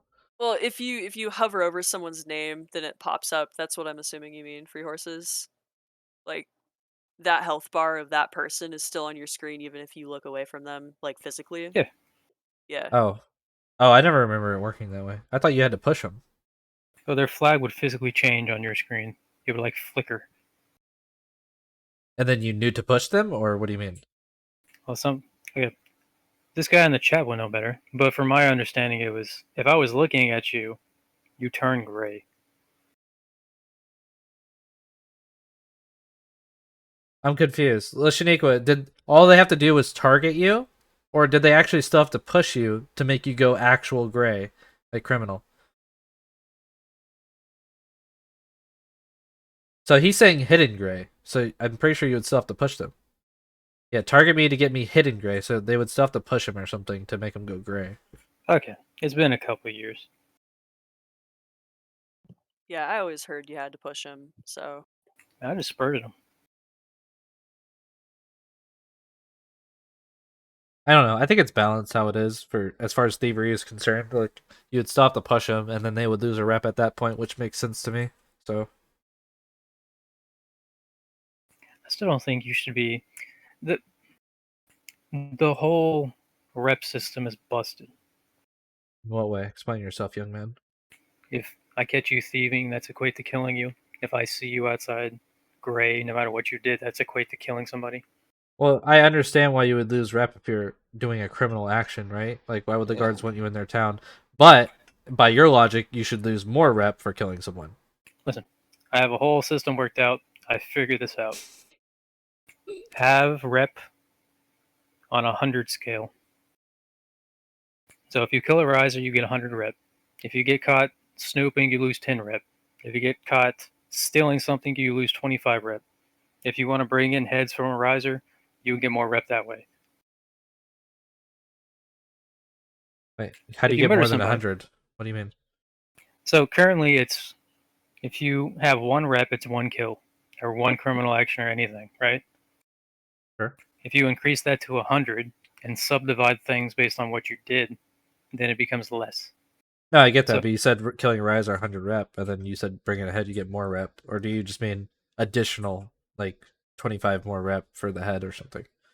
Well, Henrik wants it to be that non-combatant players can also gain rep.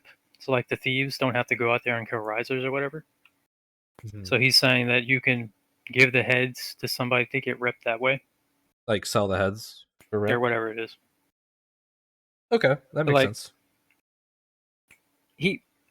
My simplest solution to problems is just to use what you already have in a different way. So if they just use the experience system as the rep system, because currently as it is, especially for mages that aren't fat mages, I guess, is you have a warrior, glitch rises on the the wall or whatever, you shoot them until they're in mercy, and then you have the mage hit them with a spurt. Right. And then the Trindemic Empire is like, yeah, that mage totally killed that riser. Right.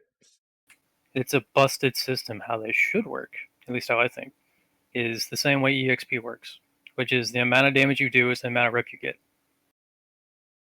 So you would gain 100 rep by killing a riser all by yourself. If you do half the damage, you get half the rep. So that would totally negate this. That would just further nerf mage PvE. I get where you're going. I think it would be more fair in a general sense, but if you look at mages specifically, like you're just nerfing them further in PvE. I don't care about mages. First of all, watch your goddamn mouth. I mean, mages can foam and everything else. So, how many Yeah. foams does it take to kill one riser? 6. 6. Okay. Can a Dex Mage cast 6 Fulms before going? I guess. No.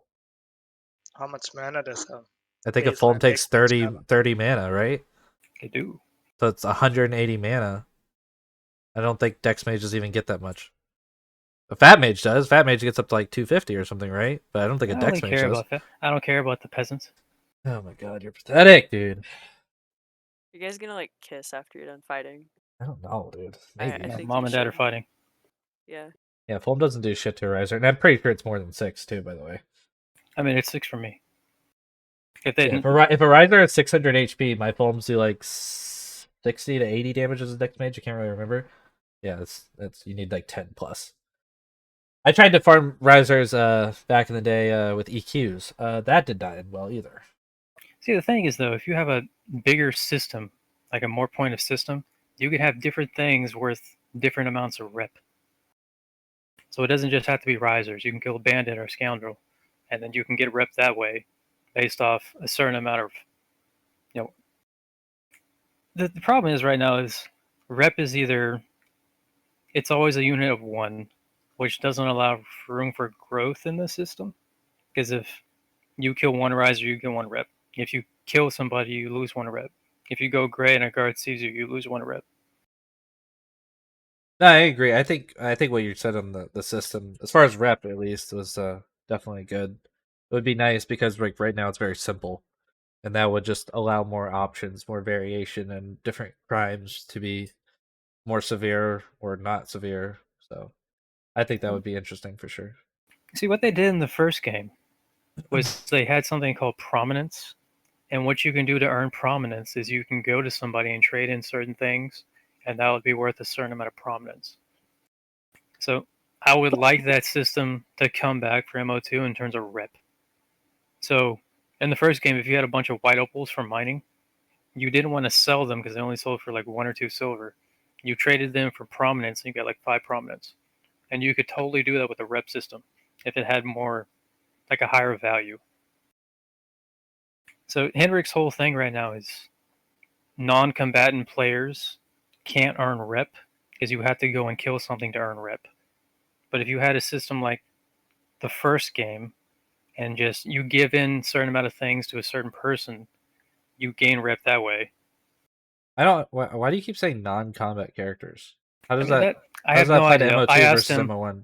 I asked him like, how on earth is a non-combat character in the game? Well, he said like, well, if somebody wants to be a thief or somebody picks up something off the ground that is, you know, a thieving kind of option, like a red outline, and they get caught by a guard and they lose rep that way. And they Right, don't want to go out and kill something. What are the other opportunities that they can have to gain rep? Well, I get that, but everyone has combat skills. Like, there's 2 trees now, not like MO1 where you had to commit like a full character to professions or whatever. Now you have action skills and professions. So I don't understand how that makes any sense to say someone's a non-combat character. I think he's thinking that people, I mean, rightfully so, are just going to want to do one certain thing that doesn't revolve around combat. So, like, people. Well, thievery is action points. I mean, unless it costs 1,200 action points to be a thievery, you would still have skills left over to do combat. Unless you're going like thievery and taming, but then your pet could still do damage. So I don't know. Who was the man in the first one? His name was like Brewer, right? That made all the weapons. Like What, people like Tendrum? that. Yeah, and Tendrum. I think yeah, that sounds right. Yeah. Like people like Brewer, who never want to go outside, just want to mine and make weapons and sell weapons on the vendor house. I guess he wants people like that to be able to earn rep, but currently how it is, there's no way of doing that. Yeah, I'm not sure.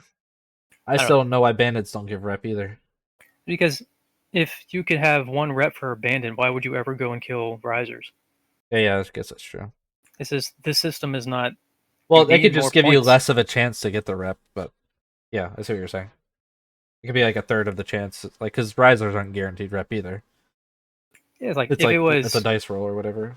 You get 100 rep for killing a riser, 25 for killing a bandit, 5 for killing a scout, something like that. And then like if you have a bunch of white opals and you want to trade them in, you get rep that way. or in the first game, you could trade in rice for some reason. If you, heaven forbid, want to pick some rice to earn some rep, you can do that. Because currently how it is just everything you do under the sun is going to cost you 1 rep, and only way to earn rep is by go killing risers and they give you 1. Sacrifice, that just sounds like an alliance system, personally, more so than anything else. Yeah, it would also like remove the shitty RNG mechanics out of the rep farming. I mean, there's so much RNG in all their systems. Like, stat. Have you ever tried to punch a dummy in level of strength? Like, you'll level it after 2 hits, and then the next level will be after like 30 hits, and then the next one will be after like 5 hits, and you're just like, what? Like, there's no. It's not like this. It's like fucking this. The level fucking attributes. Like, I don't know. It feels like so much in the game, like in the code, it's just randomness. Like, I don't know. It just doesn't seem like there's any like system to so many different things. I understand them wanting to be void, or not void, but like kind of ambiguous about things, because that was originally that's what kind of got me in this game, because it felt like territory that nobody has been before. But in terms of fighting, there's just a general lack of what is actually going on in the world. Like, for example, in the first game, if I foamed you, a big puff of cloud would come up, telling everybody around me that you were just foamed. There was no communication involved. It was all physical, and it was very skill based because you had to decide whether this guy that you just seen get foamed, he needs a Puri, or the guy in front of you that you need to heal him. It was all very much, you had all the information that you need at that one time, and you had to use whatever you had at that time to solve that problem. And I feel like that is missing entirely in this game. Yeah, I don't even like the spell effects in this game. They're all a fucking orb. And they're all red. Like in the first game, if you saw somebody casting something green, you know that you were about to be corrupted. So what you did is you either cast a magic reflect or you started prepping a Puri. And that was total visual communication. Nobody had to tell you anything. Stuff like that is going to raise the skill ceiling super high. Because currently everybody is foaming everybody else because it doesn't tell you you've been foamed, at least on your horse. But if you don't have like a combat log and constantly looking at it, you don't know you've been foamed. Yeah. I mean, who cares about Batman just though? So get foamed. I mean, I don't. I only play one ironically. Same thing with corrupt, actually. If you were corrupted, you heard this sound, a very distinct sound, and then you would take ticks of damage, and there would be like a mist that came off you. So everybody knew that this guy was corrupted. I don't know. I think the visual clarity in this game is very much not there.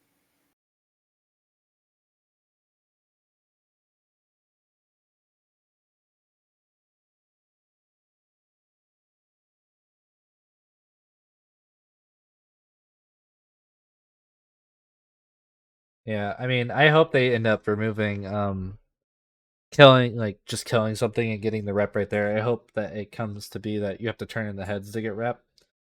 Or both, but not just killing. I think that turning in the heads would make the game definitely a lot better.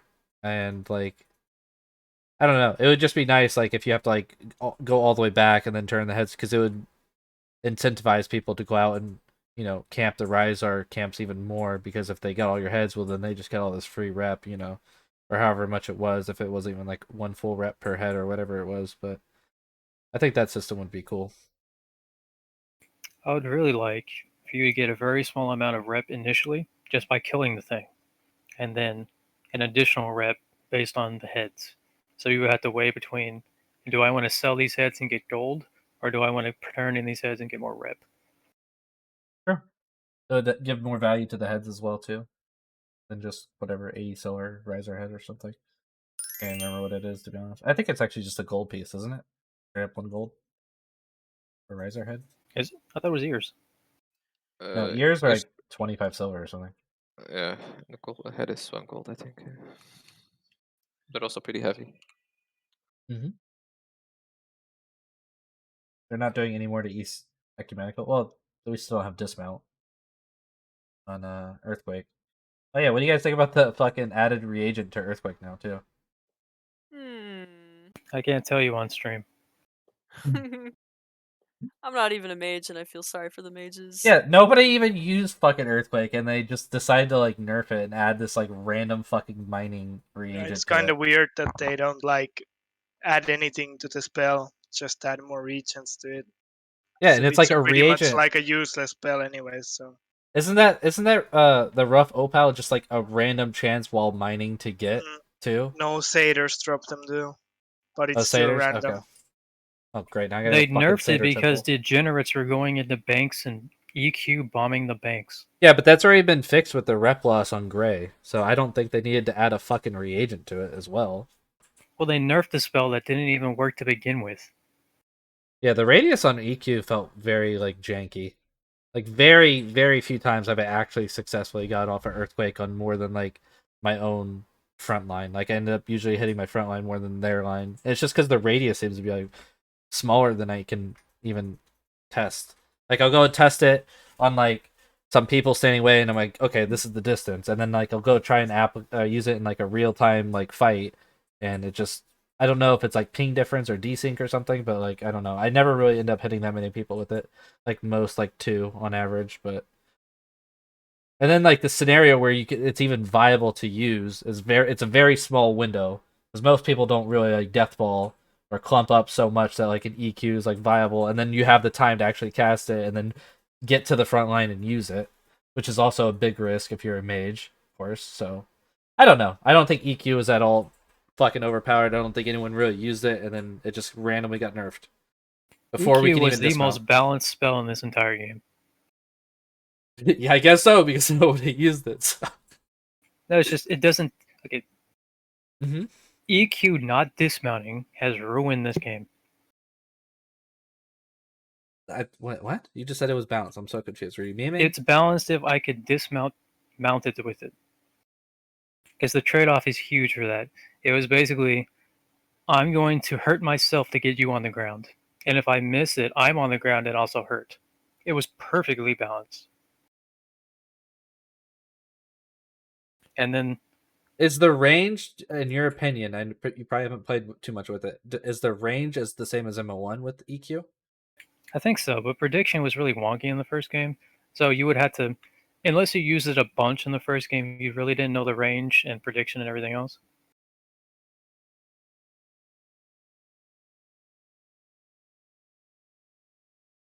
Yeah, it was so... I hate that they're nerfing spells that don't work to begin with. Like, in the first game, I've always said, if you take away the damage from Earthquake and just leave the knocking off of mounts, I would take that trade any day. Well, they would have to like I don't know. I think they need to increase the radius on Earthquake first. A little bit. It doesn't have to be insane, but I think they first need to make it so the spell actually does what it's supposed to do, and then after that, balance it accordingly. Well, I think it's funny they actually added the description on it, but they didn't actually like add the effects. The description? Is that what you said? Yeah, they changed that around too. Oh, okay. What does it even say? Like damages people? It says that it has a high probability of knocking people down around it. Except it doesn't. Yeah. Oh, that's funny. It's kind of fucked up. Has Enric said when we're getting like in general dismount mechanics and stuff? I've asked him every single time he streams, and he ignores me every single time. So he's on my list from now on. Good. Every time I try and ask a question, I have to spam it, and then people get mad at me for spamming on his stream. I'm just like, well, this is the only way I get my question answered. So sorry, not sorry. I'm spamming.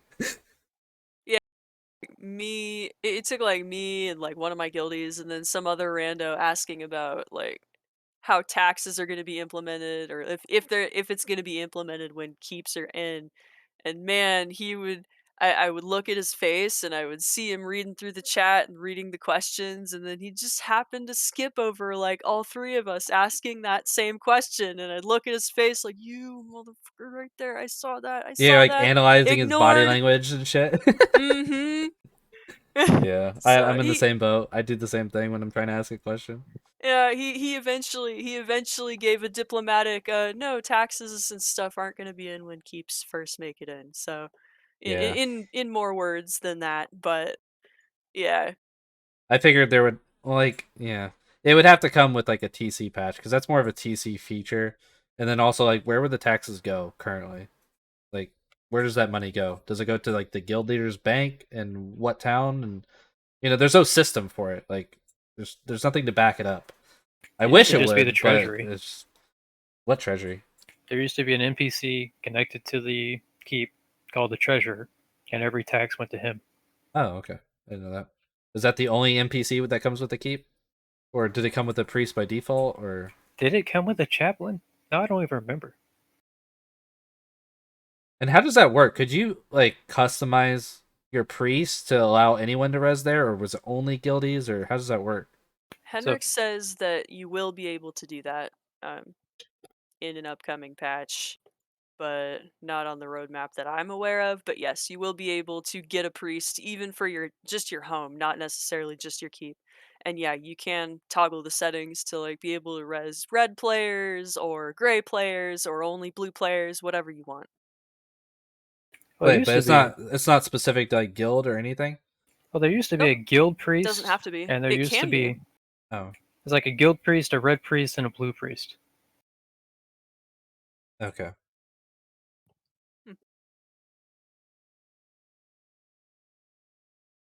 Yeah, what do you think about there's like a small minority in like the community that people think you should have a spell book to cast on mounted horseback. What do you guys think about that?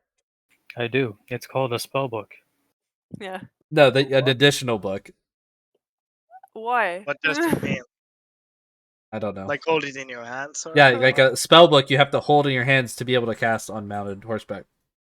You see, this other spell book I need to cast on my horse has bigger print so I can read it while riding. Correct. Yeah. Okay, interesting. I don't know. I've seen it come up like a few times randomly. I don't know if it's been in my podcast or Hendrick streams, but I see that like question come up like, why can mages count on horseback without like a spell book or something? Kind of broken. It's like that. I do think mounted mages need like points invested to be able to cast on a horse. Oh, that too. Yes, that one too. I do agree with that. That's fucking dumb. Does a I mean, spellbook I think it got a makes sense. unicorn on it? The spellbook thing doesn't make sense, but because everybody else has a mounted something skill to be able to use it on a horse. So mounted archery and mounted combat. And then mages just hop on a horse. I understand that. Generally speaking, well, not even generally, mages need more points to be viable. And putting extra points on that means mages even have less points for further schools. I totally get that. It's just I don't like everybody being able to use magic on a horse. Yeah, I think it needs to be more exclusive. Because there's like... I think if they did that, there would have to be a benefit. Kind of like what Shaniqua is saying, like a reduced in cast time or something. Or a higher chance to not be interrupted while on horseback or something. I don't know. That makes sense. I think they're like the protection of not getting interrupted would be better than the faster cast times. Or even like if you take the points for that, you could like, downshift or stop with your mount while you're casting. First time chatter says, if I remember correctly, you could not heal your horse in MO1 while riding. Is that true? You could not. We had special locations called mount stations that we would all heal our horses at. I'm guessing that also applied to veterinary. You couldn't heal it while mounted? Now, once you got on your horse in MO1, you were essentially just one unit with two hitboxes. That would be interesting. That might actually be more balanced, to be honest. I would probably throw away healing my horse while mounted.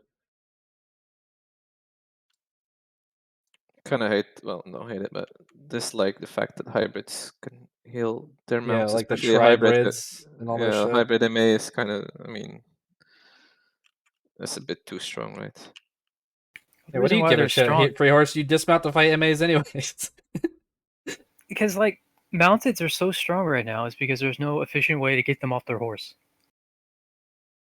That's the whole thing. Because like the tribids are only so effective is because you have to kill that guy's horse for him to get off it. Once he's off that horse, he's useless. But since he can shoot you, he can stab you, and he can heal the horse, he's never getting off that horse. I mean, but that doesn't. It's still gonna be hard to EQ him off his fucking horse. Like an MA that can heal his own mount. Like just because you can now EQ dismount him, like he's not gonna go near you anyways. You'd be He'll still kite surprised. you. I mean, Like- you sound like it's gonna be like an instant win, but it takes a lot of effort to dismount this guy, and then you have to be ready when you do dismount him. It's just in the first game you were so wary of foot mages that you didn't want to go anywhere near them, and nobody. If people are stupid and charge into groups with like MCs, and they get instantly dismounted, it's always that worry that it might happen that keeps you further away. And if you're further away, then you're not going to be able to get as much shots off. You're not going to be in range to do anything, and you're not going to be pegged by MCs. It all has to do with that fear of you might get dismounted if you go in that group.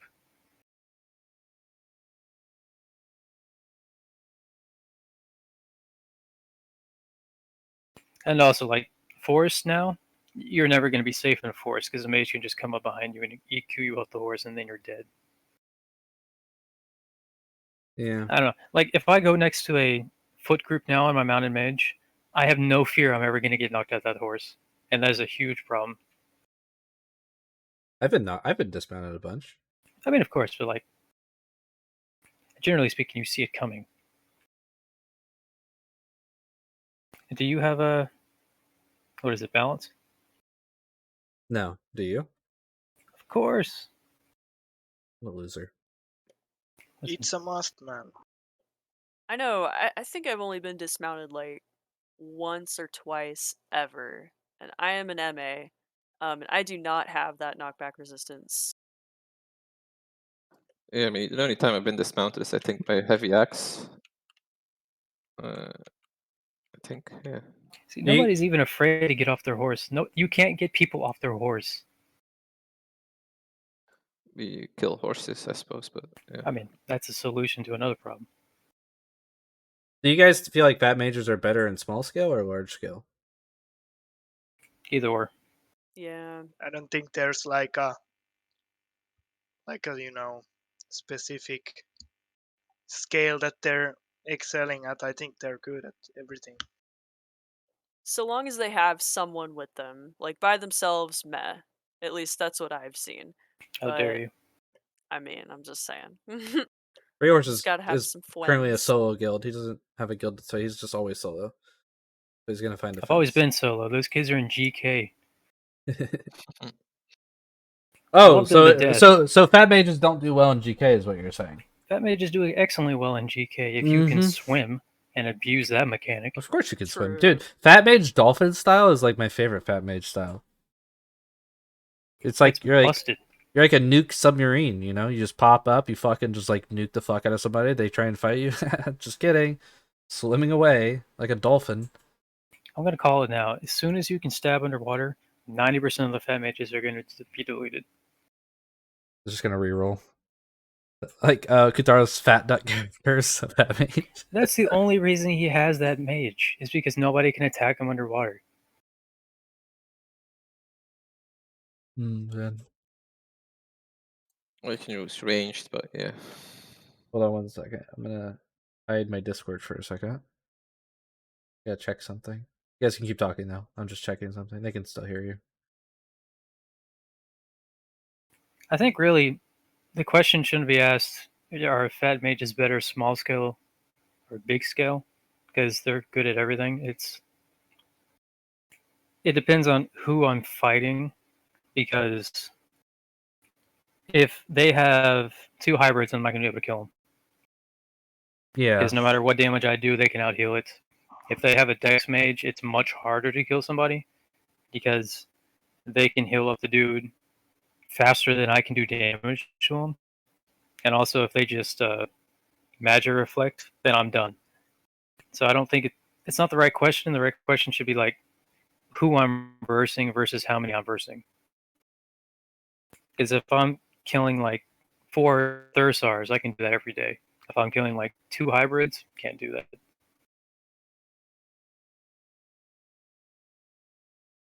So Even killing like a single hybrid is a fucking pain in the ass if he has terrain. yeah, because they'll just purify every single foam to start. Because like the foam, like Thunderlash or Flame Strike, is always like a good lineup combo for any fat mage. But if you just have to do like raw like Thunderlashes, and he's not just running away from you, it's really hard to kill hybrids. Even not even including like a mage or another fat mage or something. Also, like, well, for one, hybrids take less damage just by them being hybrids, and then they can heal themselves faster than I can damage them. And then if they corrupt me, I'm out. Yeah. So it's like they have all the tools that they need for me not to kill them. Like you could even like foam Thunderlash a hybrid, but if he's good and he just like heals and then corrupts you before you get your next spell off, like he's gonna top off before you can fix your situation for sure. Yeah, as long as he's not casting offensive spells on me, I'm not going to kill him because he can just heal himself 2 times because my Thunder Lash is only going to do like 50 damage, and then just keep on running.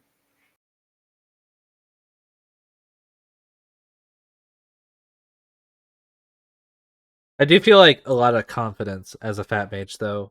That's like you said that I'm not going to get dismounted. Back when I was in the stress test when I was playing my fat mage a lot more like these fab fights, like I would just constantly just walk into the like enemy team's backline and just be talking to them and VoIP while casting spells at them. I just had so much confidence as a fat mage because I knew like my high level horse with like decent armor could get away and I could just top it off real quick and come right back, and I would just be like while they were like pulling back from the fight I could just be like walking alongside them just casting a spell, and I did feel like a lot of confidence that I wasn't gonna die, and I didn't die most of the time. Like maybe like 9 out of 10 times I would go in and just not die and just be walking with their line casting like a big nuke spell. So See, I would never dream of doing that in Mortal Line 1 because a mage would come up and EQ me. I'd be in the middle of the group and I'd die. yeah. It's just you have no fear whatsoever on a horse next to a big group anymore. The only thing you fear is people taking out arrows and shooting you, and that's it. Yeah. And I really think it's pretty evident because nobody here has balance. And then that's going to be another like 100 points that you got to invest into it once it comes out. So then you'll have to scrap something else. Are we ever gonna see a Tumor FreeHorses 1v1? He's just gonna shoot me. So dismount. He's not a fat mage. I am, man. I'm just evolved. You're a crusty ass wet. I don't know. I think he's more of a fat mage than you. Look at his picture. Look at what is yours. Like he's casting a spell already, dude. I don't know. You look like you're hiding behind something. Listen, I'm in a hole. How much side do you have, Tumor? Enough. What does that equate into actual number?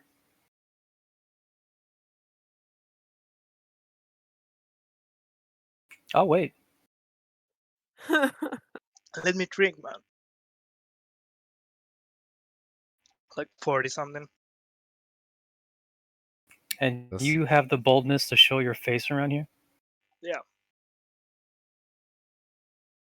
I'll just shoot you, man. Wait, are you both playing Ogmir fat mages? Yes. Actual Hugar, trash. Hugar 862. Ugh. Why would you not play human? Disgusting. The fuck, man? I've been playing this class for 6 years. I will die and still be playing this class. Yeah, but human's so much better. No. Wish I could be Ogmir. Just it's not really a good foot Why, they're fighting build. ugly.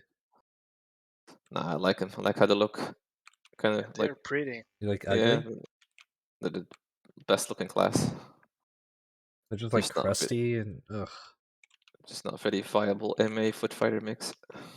So I know Henrik talked a little bit about this on the last stream he did. What information do we have about war decks? Because so far all I've heard is that they are going to be the same as MO1, but does that mean they're going to be forced or? Right now on the stream, he said they're only consensual for now. Oh, Good. okay. Consensual PvP toggle next. That's what I'm for. I mean, it's for Thank the you, best, probably. Vendevius. Appreciate it, man. Welcome, dude. I mean, if it's not consensual, it's especially if it's unlimited. I mean, what's stopping Legion from like just completely clearing Vada of any and all? That's what I'm saying. Yeah, or really like the entire game, right? Because you can just get one big guild. He just war decks every teeny tiny guild of like 3 or 4 guys out of the game, and before you know it, everyone's just in that one guild, and then they get bored and leave the game. Well, that's And there's no kind of one. the thing, though. Where I agree with you, Philly. I actually would take your position, but you could see the other position of the game is like this is like a hardcore sandbox, player-driven game. So usually, what happens like with stuff like that in the past in MO1, where you have this one guild like just bullying everyone else, you would have a bunch of other guilds rise up, and probably join the same guild, whatever it was, and war deck them back and like fight them back, and then you would end up with all this like juicy political, like salt-filled content, right? So you're gonna have that other side who like is like, well, if this guild's bullying everybody, then make your own guild, get your buddies, and all join the same guild and bully them back, sort of thing. So I could see it from both, but yeah, I think if it's forced and not somehow controlled, then you could definitely end up killing your game before it's even started if you have the wrong guild strong enough to do what you're saying and just go around and kill everybody. Yeah, and I should clarify, like, eventually I think it would be fine to implement, but right now it's just too soon. So they shouldn't have forced right now, because if you force somebody, because there's nowhere else to go right now. Right. There's It's no just territories, you only have the no towns. protection. The population is still growing. We definitely need more time to get more people in this game. Like they should have force war decks once there's TC in, and people can go other places besides a town. Because like maybe give if like you a guild like 2 forced war decks or something, or a limited amount of numbers. I mean, in the first game, you had a list, and you could fill that entire list of people that you wanted a war deck. So, like, I don't know, Wreck at one point had like 4 people war decked with them. So you can attack those people, but they couldn't attack each other. So you really had to work out where to go and who to fight at what time. And how does peace work then? Say you want a peace treaty. Just is it also consensual then? I think you can. It's been like 5 years, so you're gonna have to bear with me. I think it was. You can delete a war deck only once, and then after that, I don't even remember. All I remember is one of the people saying they're going to quit a war deck with somebody, so you can delete some war deck somehow. Maybe it's only the attacker who could delete it or something. Honestly, I don't remember. It's been so long. You know what? It might be balanced too, is if like they had some sort of cooldown on it. Maybe like you could force one war deck on one guild at a time, and maybe it lasted for like a week, and then that like cooldown was like a month, right?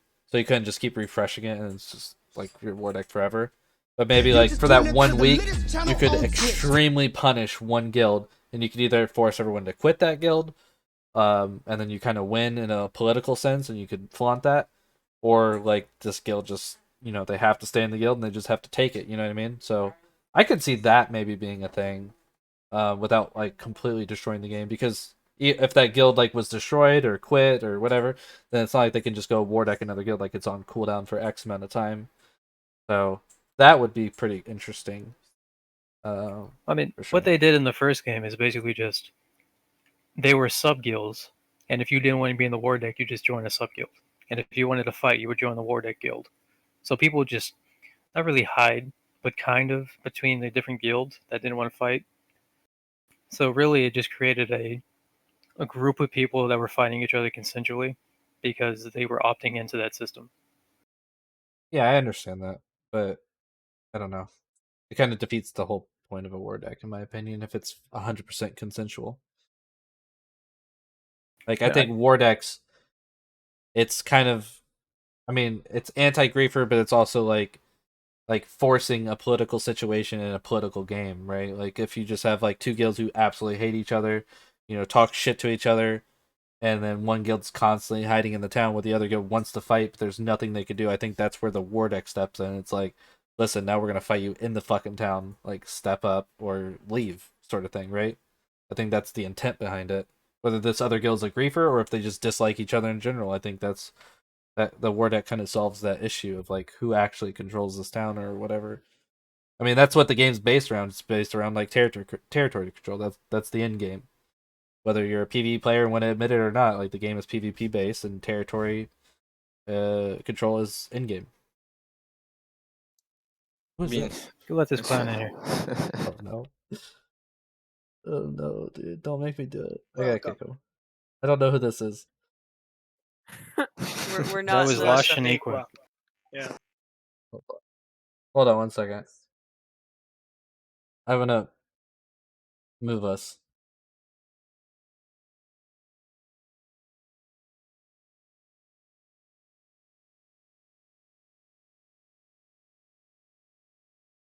Okay. I don't know. I don't know. Sorry, Leshnico. I just don't know who you are, and I don't want you to say something on this stream. So sorry about that. Yeah, I know. We were in the wrong channel, so it's fine. He didn't do anything wrong, guys. He's not a bad person. I can't risk it on the stream because I just don't know. But anyways, so yeah, I don't know. I don't think war deck should be 100% consensual. I think there should be a risk factor. And your reputation matters. I mean, that's what Henrik goes on and on about. That's why we only have one character. We don't have multiple character slots. # free my character slots up. But yeah, so I mean, I get why it's consensual, but of course this will never be possible to be implemented. But it'd be cool if you had like some sort of casus belli, like you would have like with a real war. Whereas if certain actions get registered, and if they have enough, for example, a set guild kills your guild X amount of times, gives you a war deck or whatever, But I guess that would be kind of impossible to implement. Because then you could say, like, this guild has done me wrong, I have the right to declare war. Well, I mean, Through, at least through in an the in-game first system. game, the first war deck was forced. You can only have one forced war deck. So Something like that, yeah.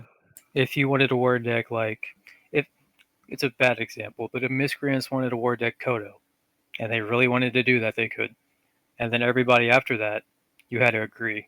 But it really just boiled down to people changing guilds so they didn't have to fight in town. So it was really just, it was an abuse system. It really just came down to, if you want to be in the war deck guild, be in the war deck guild. If you don't, there's another guild that you can be in and also be in town. So it was, by the end of the game, it was very consensual, but it was like an ego battle. So it was like RPK versus Dread. And anybody that wanted to be in that tag could be in that tag and fight. But, if you didn't, there was another tag you can be in. So it was consensual in that kind of way. It was just a big ego battle at that point. is this like the Aku RPK or is this the other RPK? Now, that was a whole nother mess. Yeah, when did that happen? I'm still confused on so that timeline. Late 2019, or an RPK. Okay, so sit down. We're having a history lesson right quick. All right, everybody, sit down, get comfy. There will be a test. Oh, At the end of 2019, RPK had a little, well, Oren was the leader of RPK, and he wanted to destroy, not really destroy, but break down all the TC within RPK and basically become the old RPK that lived out of a shed and just killed everybody.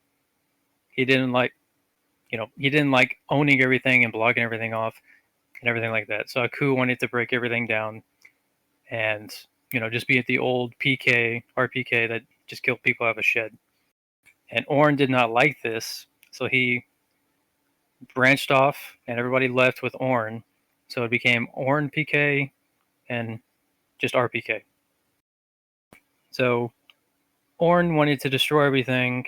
Aku wanted destroy everything. Ornn wanted to, keep TC and bring everything up. So at the end of 2019, they split, and basically everybody went with Ornn because everybody liked their stuff. Like Nuke Me Hard and a couple other people stayed with Aku. I think it was Hayasa and somebody else. And Ornn RPK built a palisade right outside the main keep and littered it with guards and was trying to siege down the keep. So it was basically a bunch of guards versus another bunch of guards. And it was just, no, literally, you would point at somebody and they would instantly die because there's that many guards. So it was just our guards versus their guards. And it came down to, well, anyway, it came down to, guard war versus guard war. And eventually, Ornn PK won, but Aku deconstructed most of the stuff in the keep. Okay. So thank you for coming to my TED Talk. Thank you for reading my essay. I hope you liked it as much as I enjoyed writing it. What's the test about? What? What's the test about? Oh, I need to make up some questions. The beginning of that story kind of like sounds like the plot of Planet of the Apes. Wait, what? I don't know. People back then were crazy. Like, I can't say anything on this on the podcast, but people were accusing other people of doing some abhorrent stuff. Like doxing people, or? I mean, how... the Catholic Church... What? Catholic Church was? You know what they were doing? Stuff like that. Who?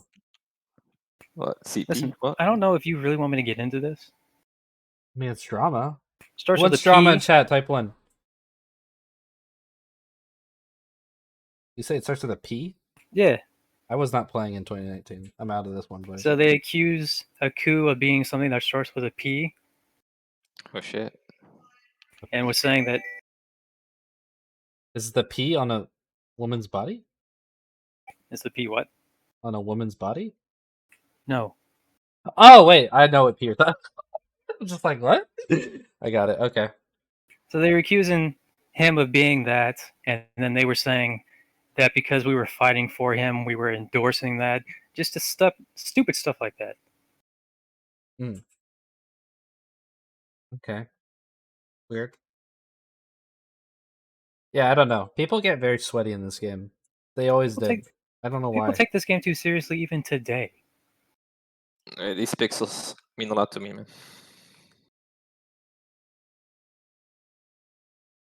Yeah, it's gonna get bad. As soon as like assets get in, like, and I don't mean in beta, I mean in launch. Once people have keeps, and there's gonna be so much drama, man. It's gonna be great. Just sitting on the sidelines watching it. Yeah, it's gonna be awesome. Really gonna be great. Yeah. It's just a shame it's gonna be fought on Discord instead of like forum wars like the old days. With so many rules too. Yeah. Literally every single time I go into Meduli. You know that do you have like a family member that you're not afraid of and you're not really, I don't know, you're like dreading seeing them, like a little kid that you have to like endure this person for the next like 2 hours, and you really don't want to like talk to them or like be near them at all because it's just a bunch of, it's just like it wears on you as a person that you have to deal with this person right now, and you're like obligated to because they're there. You know somebody like that? That's how I feel every single time I talk to Kitara. Every time I go into Meduli, that man is coming up to me and just griping because of pixels.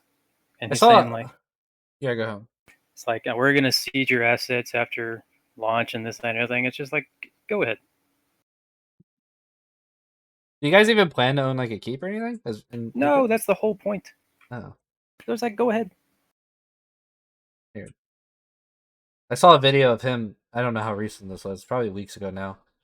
He was like talking about your double horse armor or something in Meduli. You just like got off your horse and just like, just kill it, dude.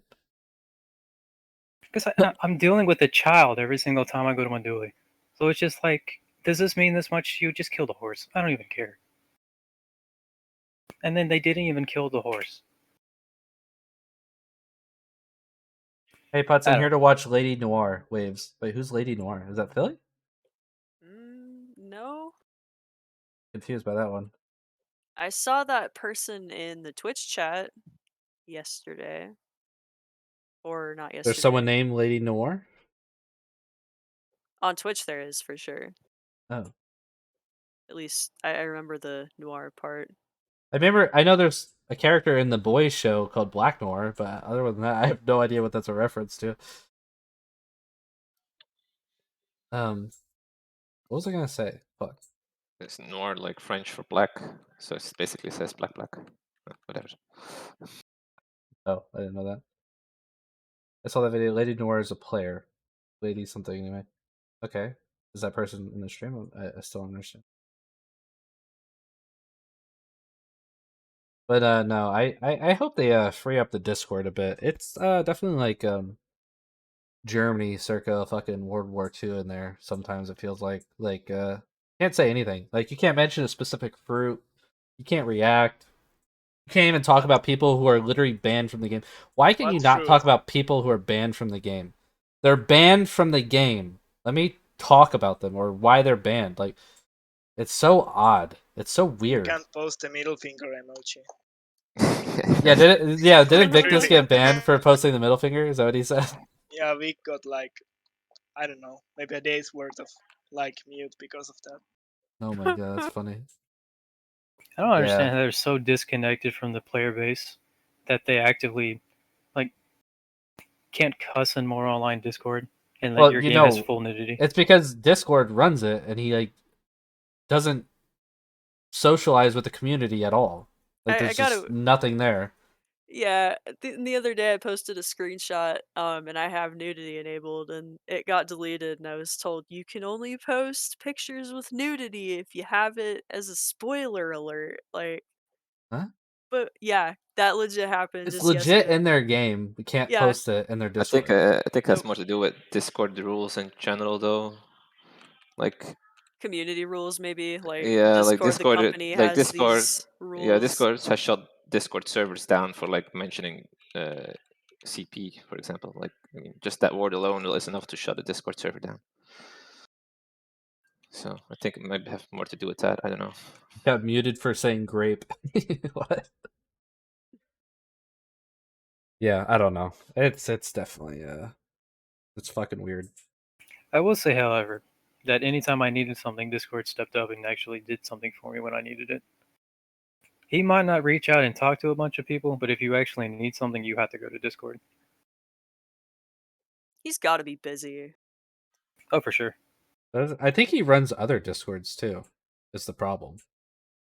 Like this isn't like his one thing that he does. I think he does it for multiple Discords for maybe other games or companies or something. What we need is a Rallis back. She was the best one. Eris? Who are you talking? What? ERRAS. Am I Eris? Listen. They never claim to be. There's no L in there. What are you talking? Yeah. I thought he's talking about Rallis like the player from ID. I was like, what? Rallis from the Rallis patch. I forget that guy was a person. Yeah, I haven't seen ID. I mean, I know they've been in the beta here and there, but I haven't seen much of them. But so many people are just waiting for release. Like, so many people. I know there's guilds that still, like, plan to siege everything ID own and everything. And honestly, I never even saw ID as, like, the bad guys. Like, they have sieged my shit, like, me personally, my guild in MO1, and I don't hold a grudge whatsoever to them.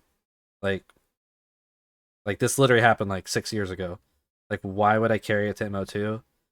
You know what I mean? Like, what do you guys think about that? Like, people carrying grudges from like, Hello, like 6-7 years ago into MO2. Like, they genuinely like dislike these people. This isn't like content. I know too much about everybody. Not really everybody, but I know a bunch about a bunch of people. Mm-hmm. So like, I know.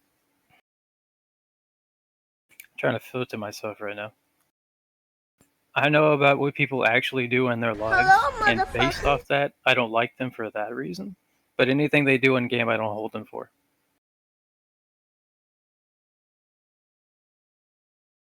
It was Serukka. Hello, motherfucker. You're back. Welcome. Like, for example, are you leaving the channel? What's happening? No, it's the second time this happened tonight. Like my internet DCs for some fucking random reason. Do you guys remember Zodan? He was the German dude who always went to Meduli. Oh, I had a pretty good conversation with Dress last night on Omidas' stream. Of like, he's actually a pretty cool guy. He was very calm and collected. We had a pretty good conversation. Hello, motherfucker. I didn't expect it. That's the only reason like I'm kind of bringing it up as something special. Like he's actually a chill person, sort of. At least he was in that conversation. And his name is John C. It's really why I don't really hold the person accountable, because what they do in game is totally different from who they are. Wait, what are you talking about? The ID stuff or what? What do you mean? Basically everybody. Like I know a bunch about a bunch of people, and anything you do in game, either to me or anybody else, I don't care, right? Because like that's the whole point. So if I siege down literally every single thing I've ever owned in my entire life, well then that's just what they do. It's just I kind of know too much about certain individuals within this place to not like them for that. But what they do in the game is irrelevant as far as I'm concerned. Yeah, I don't know. I just think like, I don't know. I think MO2 should be a clean slate unless I like, really like personally like attacked you in some way. I don't understand carrying grudges into MO2. It just seems very odd. It seems like you're very like I think at that point you'd be like just too involved into the game. Like you need to touch grass, as people would say nowadays. Like go touch grass. Like it's a new game, new slate, new politics. You're probably not even gonna be in the same places, like geographically. Like I don't know. It just seems I very think the odd. first game really, generally speaking, the first game had like 50 hardcore people, and those people interacted with each other for like 3 years straight. Some times you were fighting against them, sometimes they were with you.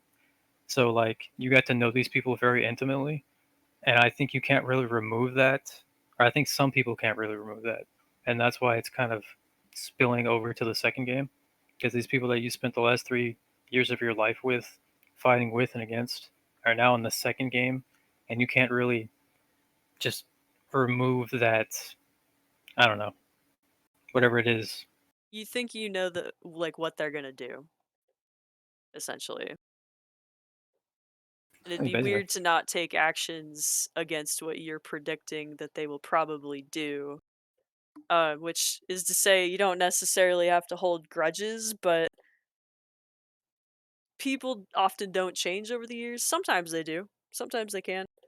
But if you know a certain person from MO1 has a certain history, it'd be kind of foolish not to, consider It the says he's not possibility that they banned. haven't changed at all and that they're gonna do the same shit. Especially if you know them like in life, like kind of intimately. Hmm. I've always kind of enjoyed like in these niche games, especially after a while, like Darkfall LO towards the end that I played it, and now with the current population that you know who the people in the game, it kind of makes like you kind of make a name for yourself, and you know who is who, and I do think it adds a certain dimension to like the meta game in a way. Of course, on release that won't matter because there'll be so many people that probably won't even see anyone in here in the game. But I do kind of enjoy that though. I mean, I don't know how reputation to in this game unban him. I tried to goes unban command because he's not a little banned. bit more further than I would like, but then I kind of like that. Yeah, It's like if you do something enough, people are gonna know you for that thing. exactly. Or just your guild getting like a recognition, you know what I'm saying? Like people know what your guild is about, and I think See, that adds fun. I don't like dimension to that the at game. all. That people, I understand the mentality of it. Like you can't keep track of every single person, but like the little thing underneath my name doesn't mean much. I mean, it Like, kind of does in games, right? I mean, not as you as a person, but I mean, for the last stress test, you know that Wig Splitters were a bunch of griefers, right? I mean, and if you saw them, you just ganked them. That kind of like adds a dimension to the game, in my opinion. I mean, Yeah, I get it. Like you see this guy and he's miscreants, and you kill him because he's miscreants, because that's what they do, right? I get that, but like, I don't know. Like removing the actual player from the group is I think much more valuable in the long run, because eventually you're going to be with that person, and it's going to happen.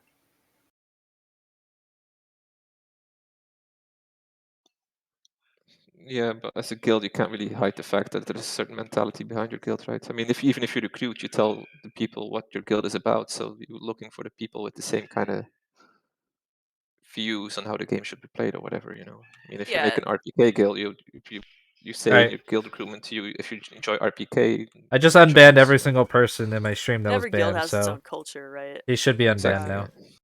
Like, if you hop in the comms of my guild, say it's gonna be drastically different than, say, like Sons of Bear or RPK or Integrity. Like, there's all of those communities are gonna be different. I just really enjoy that about smaller games that you kind Well, of link your know suggestion the on guilds, know the the people. forums, sir, It just Dress, and I'll look at it. yeah, that's You something. can link You it know, in chat. reputation. But if it's just like everyone you meet is a new person, I don't know. for example, if in jungle camp, you know, you go to jungle camp and there's some random dead, okay, yeah, you kill him. But if it's like a guy you met, so you hang out with Nevada or whatever, you know, you know that guy and you won't kill him, and you're friends and you kind of have like this silent agreement and whatever, you know, it just adds like certain immersion to the game. Of course, on release it will be totally different because there will be fucking people everywhere, and that will fade away for a bit, I do believe. Yeah, I don't know how I feel about that. Also, like knowing who is good, you know, like if you see someone and you see the name and you're like, oh shit, that guy's good, you know, maybe I won't mess with him, you know, that sort of stuff. Yeah, I'd much Yeah. rather have that than, like, I don't know. If you see somebody and go, I'm not going to fight that guy because he's that guy, versus, oh, he's with this group, we can kill him because he's with that group. I much prefer to know people by their name and not their association. Does that make sense? Fair enough. Yeah, it makes sense. There's just so many people, it's hard to keep track of. I mean, I understand people do it out of convenience. It's just, Mhm. long term, it's not going to be good for anybody. It also leads to drama, though, and stuff, you know.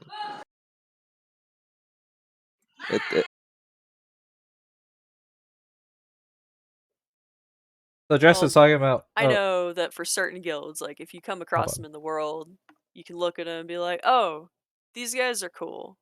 Right? So it is kind of like it is that guy and like they're good, but it's also certain guilds have certain rules. They operate by certain rules. And so if you come across like a certain guild, be like, "Oh, these guys are chill. We can like walk past each other. It's going to be all right." And then say another guild, you're like, "Oh shit, these guys are going to murk me if they see me." So it's also it is some information that can be conveyed, a guild Yeah. tag. There's a lot in a guild tag. Exactly. What was I was gonna say? I had a little Wi-Fi grow there. That the your how would I say it? Like having feuds. It's not like I actually hate a person or hate a guild, but like having a guild that you're like, damn, I want to kill those guys. You know, it has like a certain drive to play the game as well. Because you're like, oh shit, I want to get them back. They killed me yesterday. I want to like kill some of them today. You know, I mean, it just adds a certain. Yeah. You know, I think it's important to, especially to a game like this, a sandbox game where the community drives the content. It just helps that that happens, right? You know, while we're ranting, something that needs to change is the distance from which you can read tags. Oh yeah, that's horrible. That won't change. Henrik said it already. He think That's it's fine. terrible. He thinks it's fine. He is wrong. Yes, he is. Like so wrong. And if he's gonna have it that way, then it's really, really critical that they get in some kind of like ability to make uniforms or something, or like crests, or things like that. That way you're identifiable at a distance. Okay, sit down. There's going to be another story time about Henrik and what he does. Oh boy. Okay, so like 2018 or whenever it was, the house patch launched, and Henrik celebrated by having a stream in which he got a house deed, and he spawned in some stuff, and he put down the house and was going to build the house. It was like a 8-hour stream. So Henrik places down a house with a house deed, spawns in a bunch of chronite because he thought that would be the best material to build the house with, put that in the house, and started building it. What he doesn't understand is thievery's in the game. So somebody came in with a thief and took a house deed he had on him and some of the stuff he spawned and placed his house right next to his house. Oh my god, that's amazing. And apparently he doesn't know that light armors don't equate to a stronger. So in the first game, you always use brawn because it was a very heavy armor. That was kind of like an off, you just happen to have it.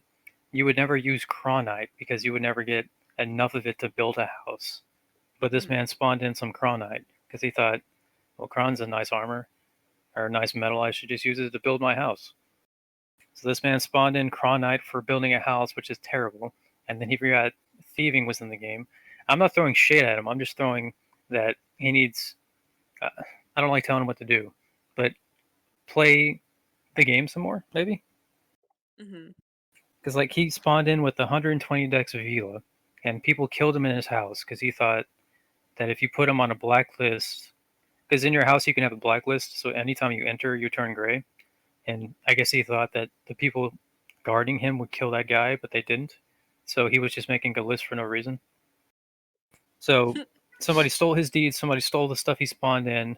He got killed by people on stream, and he rezzed at the nearest priest. I gave this man some armor and some food. Didn't put on the armor, did not eat the food, because he had massive gray bar. And when he spawned in, he was on 120 decks of Vila, and he let people kill him because he didn't know that he could run away faster than they could catch up to him. It's just like, I love you for making this game, and I will cherish you forever, but please do something. Like, Yeah. understand the meta of the game and how people interact with it, and what needs to happen going forward. Oh, Henrik. I mean, I You kind of need to see further out who that person is so you can decide whether or not you want to engage with that person. Getting up to somebody's face to see who they even are is never a good idea. Not only that, but people, before it renders their name, should also render at a further distance than they currently do too. Like Their gear. Yeah, no, not even their gear. Just like the fact that I can see someone really far away lets me know, like, because if I don't want to fight anybody, it doesn't really matter who they are. I should be able to see them at a further distance in general. I think would be great too.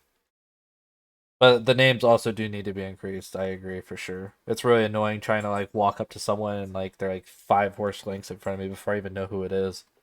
Kind of fucking silly. Yeah, same with the armor too. Like, because there's some people, it's like, hey, those are nakeds, like, and then you may or may not decide to fight them if they're naked versus in full cron. So, I mean, it creates a hostile environment before they even know who they are. Because if you see somebody in the wild, the first thing you're going to do is pull out your weapon and start aiming it. So before you even know who each other are, you're already in a position to fight them. Yeah. mhm.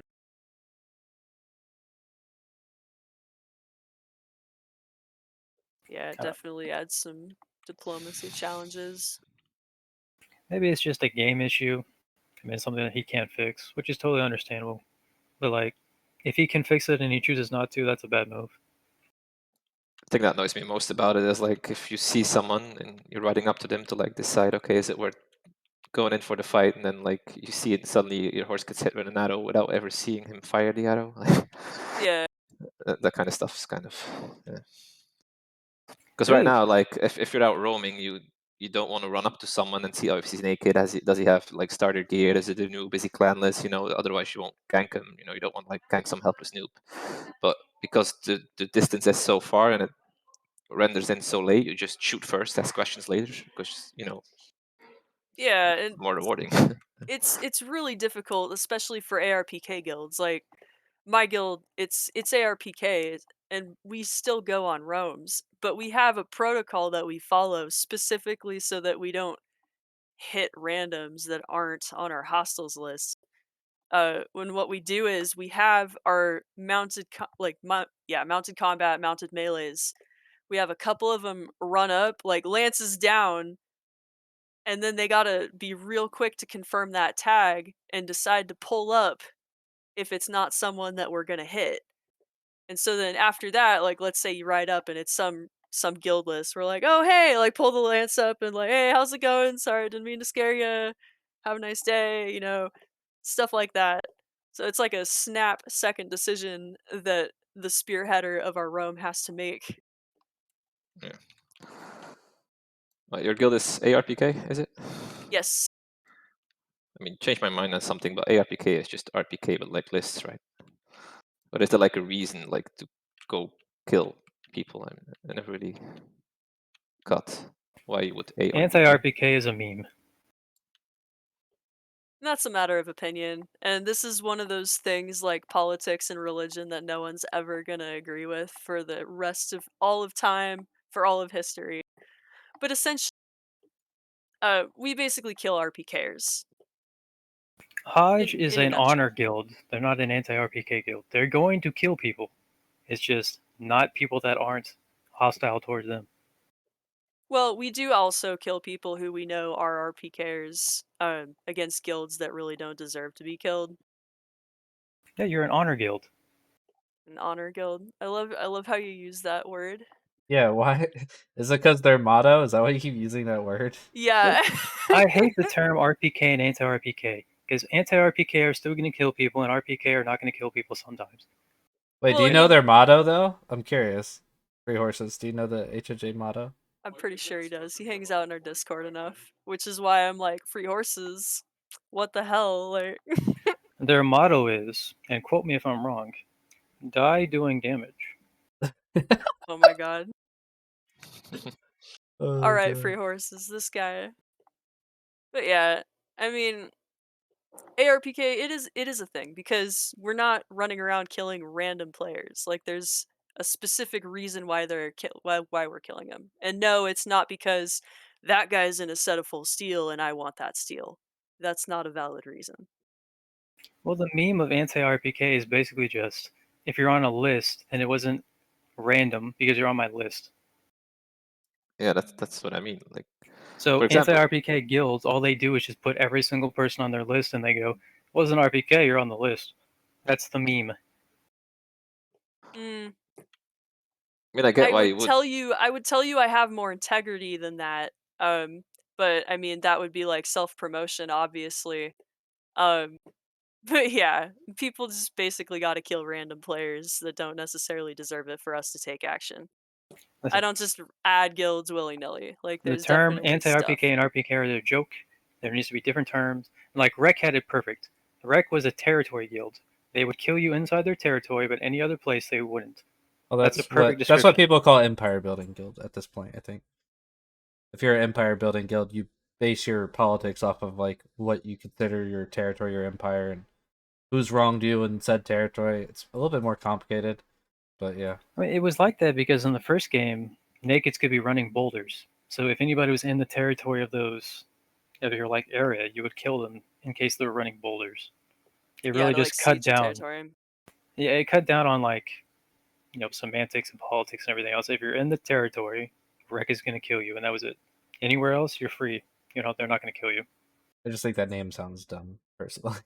We're a territory guild. It's like, okay, what does that mean? Like you want territory or? Yeah, like every guild, like every big guild is probably going to be a territory guild, I'm assuming. Yeah, doesn't of really. some sort or another. I mean, but like empire building guilds are saying they want to build an empire, and obviously there's politics specific to that, like how they run their territory. So, well, like Reaver, who owned Shop way back in the day, he was completely open to anybody coming in there and just buying whatever he had and then leaving. But as soon as you mess with the shop, like then you would be blacklisted from that area. So they didn't necessarily kill anybody. They just made it so you couldn't come in to trade goods. So are they RPK or anti-RPK? Because they did kill people. See, the terms are just too ambiguous. I hate them. I could see your point. I guess in order to determine if someone's RPK or ARPK, you would need to determine like if they're ARPK, like how do people make it on the hostiles list? Like what conditions must be met for a guild to be added to a hostiles list for a guild? Because you could argue that, yeah, if you have a hostiles list, it's not random player killing. But if you don't have conditions as to what guilds you add to your list, it kind of is. So yeah, I get both sides of the argument. Okay, so let me give you an example. Warden has me, well, not necessarily me. Warden says VII in their KOS list. I have never in my life killed a Warden, so I would be, in my mind, non-hostile towards Wardens because I haven't killed any of them. And in fact, I'm in their Discord. I like a bunch of them, and Pete's like amazing. But they tried to kill me because I was on their list, even though I didn't do anything towards them. Mm-hmm. Hey, is his name? So is are his they name now? Pete or Pyatt? Pete, I thought it was. I thought it was Pyatt this whole time. He is whatever I call him at the day that I call him. Mhm. But like, I wasn't hostile towards them, and they still tried to kill me. Is that RPK or anti-RPK? Also, what is random player killing? Like, I mean, if I'm out looking roaming, like I'm looking for loot, I want to gain something. That's not really a random kill, is it? I mean, there's something to gain from it. I mean that is kind of the definition of RPK. Well, not really, because it's not really random, right? PK. You're finding a random Sounds guy and random. killing him. Like, To gain stuff from it, like I don't know, it doesn't feel so random yeah, to me. I mean it's a random guy. It's not a random reason. Definitely not a random reason. There's Mm, a definite reason, but the guy is random. fair enough. See, in my guild, like if you kill someone who hasn't made it onto our hostiles list fair and square, I would guild kick you. Yeah, but That's what if kind of the how we Whoa, operate. no warning, just a guild kick? Absolutely, if the because guild I is warn on them the multiple list? times before they come into the guild. I'm like, all right, look, this is how we operate. These are the rules.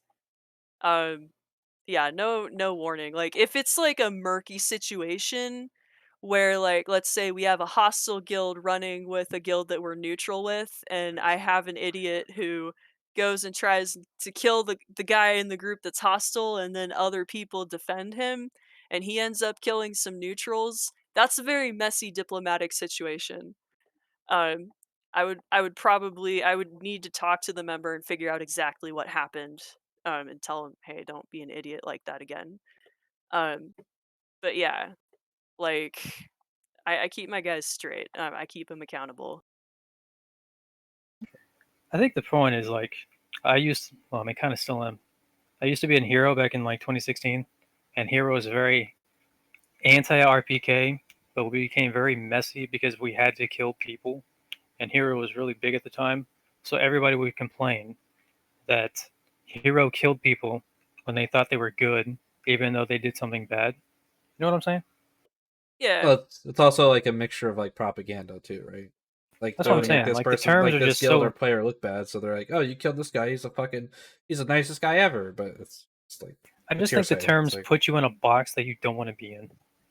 I get that. Yes, because yeah, like you mentioned, like a guild list running boulders, like I would view that as a hostile action in my territory. But like if I'm supposed to stick to the by the book definition of ARPK, oh, I would just allow him to run said boulders through my territory. What are you supposed to do about that? Like, what That's if you one of kill those that guy? exceptions. If somebody was in your territory and you kill him because you think he's running boulders, but it turns out he wasn't running boulders, are you still RPK or anti-RPK? Well, you'd have to say sorry to the guy and make amends if well, you truly wanted to stay ARPK. you could still be anti-RPK by killing that guy because RPK means random player killing. It doesn't mean kill the guy for a reason. That's Like, true. Yeah, but you yeah, you would have a technically reason. killed a It's not random nothing, guy but it's how is it random? because you didn't know who he was. If You you didn't know what if he you was doing. suspected this guy to be running boulders, you kill him. He has no boulders, and he has other stuff. You could easily just give him his other stuff back. I still think you could be anti-RPK. Like Yeah. Yeah, you but had would a also have to reason kill for his killing him, horse. so just give him a new Give him a horse. horse. No, but in the mind of that guy, you're just RPK. Yeah, but if you reach out to him and you give him his shit back, I think he would be understanding. Yeah, and that's Most often what we cases. do. Because, like, I know accidents happen. Like, sometimes my guy might accidentally kill someone's horse who he thought was an RPKer's horse. If we find out that they killed it like a random's horse, we're like, oh my god, sorry, like, here's a horse. That's what we do that, like, all the time. It happens all the time. I just think, I'm just throwing this out there. It's a long shot. Hope it works. We should have different terms. Yeah, I think I mean I agree with FreeHorses for the most part. I think anti-RPK is a thing and it can be a thing. I think most people fail to uphold the standard. Same with like mercenary guilds. Like it's very hard to be an unbiased mercenary guild because once you have assets and someone sieges your shit, 9 out of 10 times they're probably in alliance and now you're like in this political sphere that you don't want to be in, and maybe you're getting hired by the other side of their alliance, and but it's totally legit, but they don't know that, and then you're just in this huge messy situation. Like it's very hard for merc guilds to stay neutral. It's very hard for anti-RPK to stay anti-RPK because of things like nakeds running boulders and stuff like that. I think he's just saying it's an uphill battle, but I do think it can exist. It's just a lot more work on your end for essentially the same gameplay. You know what I mean? Like you have this whole list of RPK guilds you can kill, but these other RPK guilds are killing the same amount of players that you are because most guilds tend to fall on this list of RPK guilds that you can kill because most people just PvP to PvP. They don't see it as this like horrible thing to kill someone random.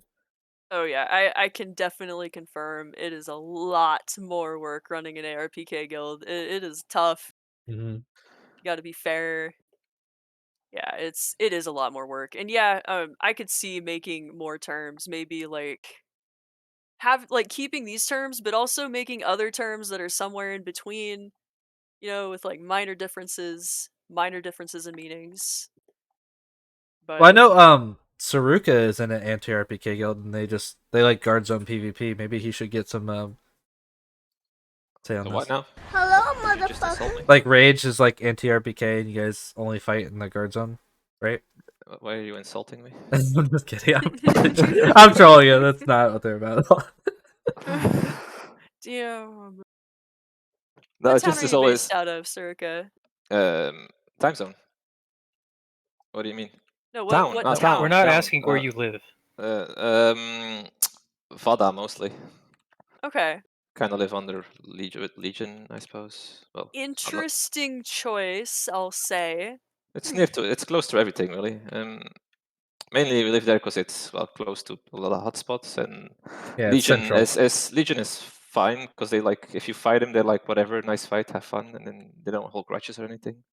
Right. So it's like perfect. If you enjoy PvP, it's a cool spot to live really.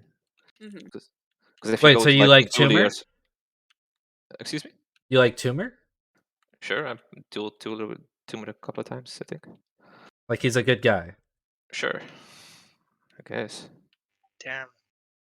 I guess. But like if you go to like Fab or like, well, I can't really enter tender towns anymore, but like Meduli and you kill someone there, then it's like, oh, you're kill on site now and this and that. Like it's always a lot of drama. And with Fada and Legion, it's all cool. And it's just close to everything.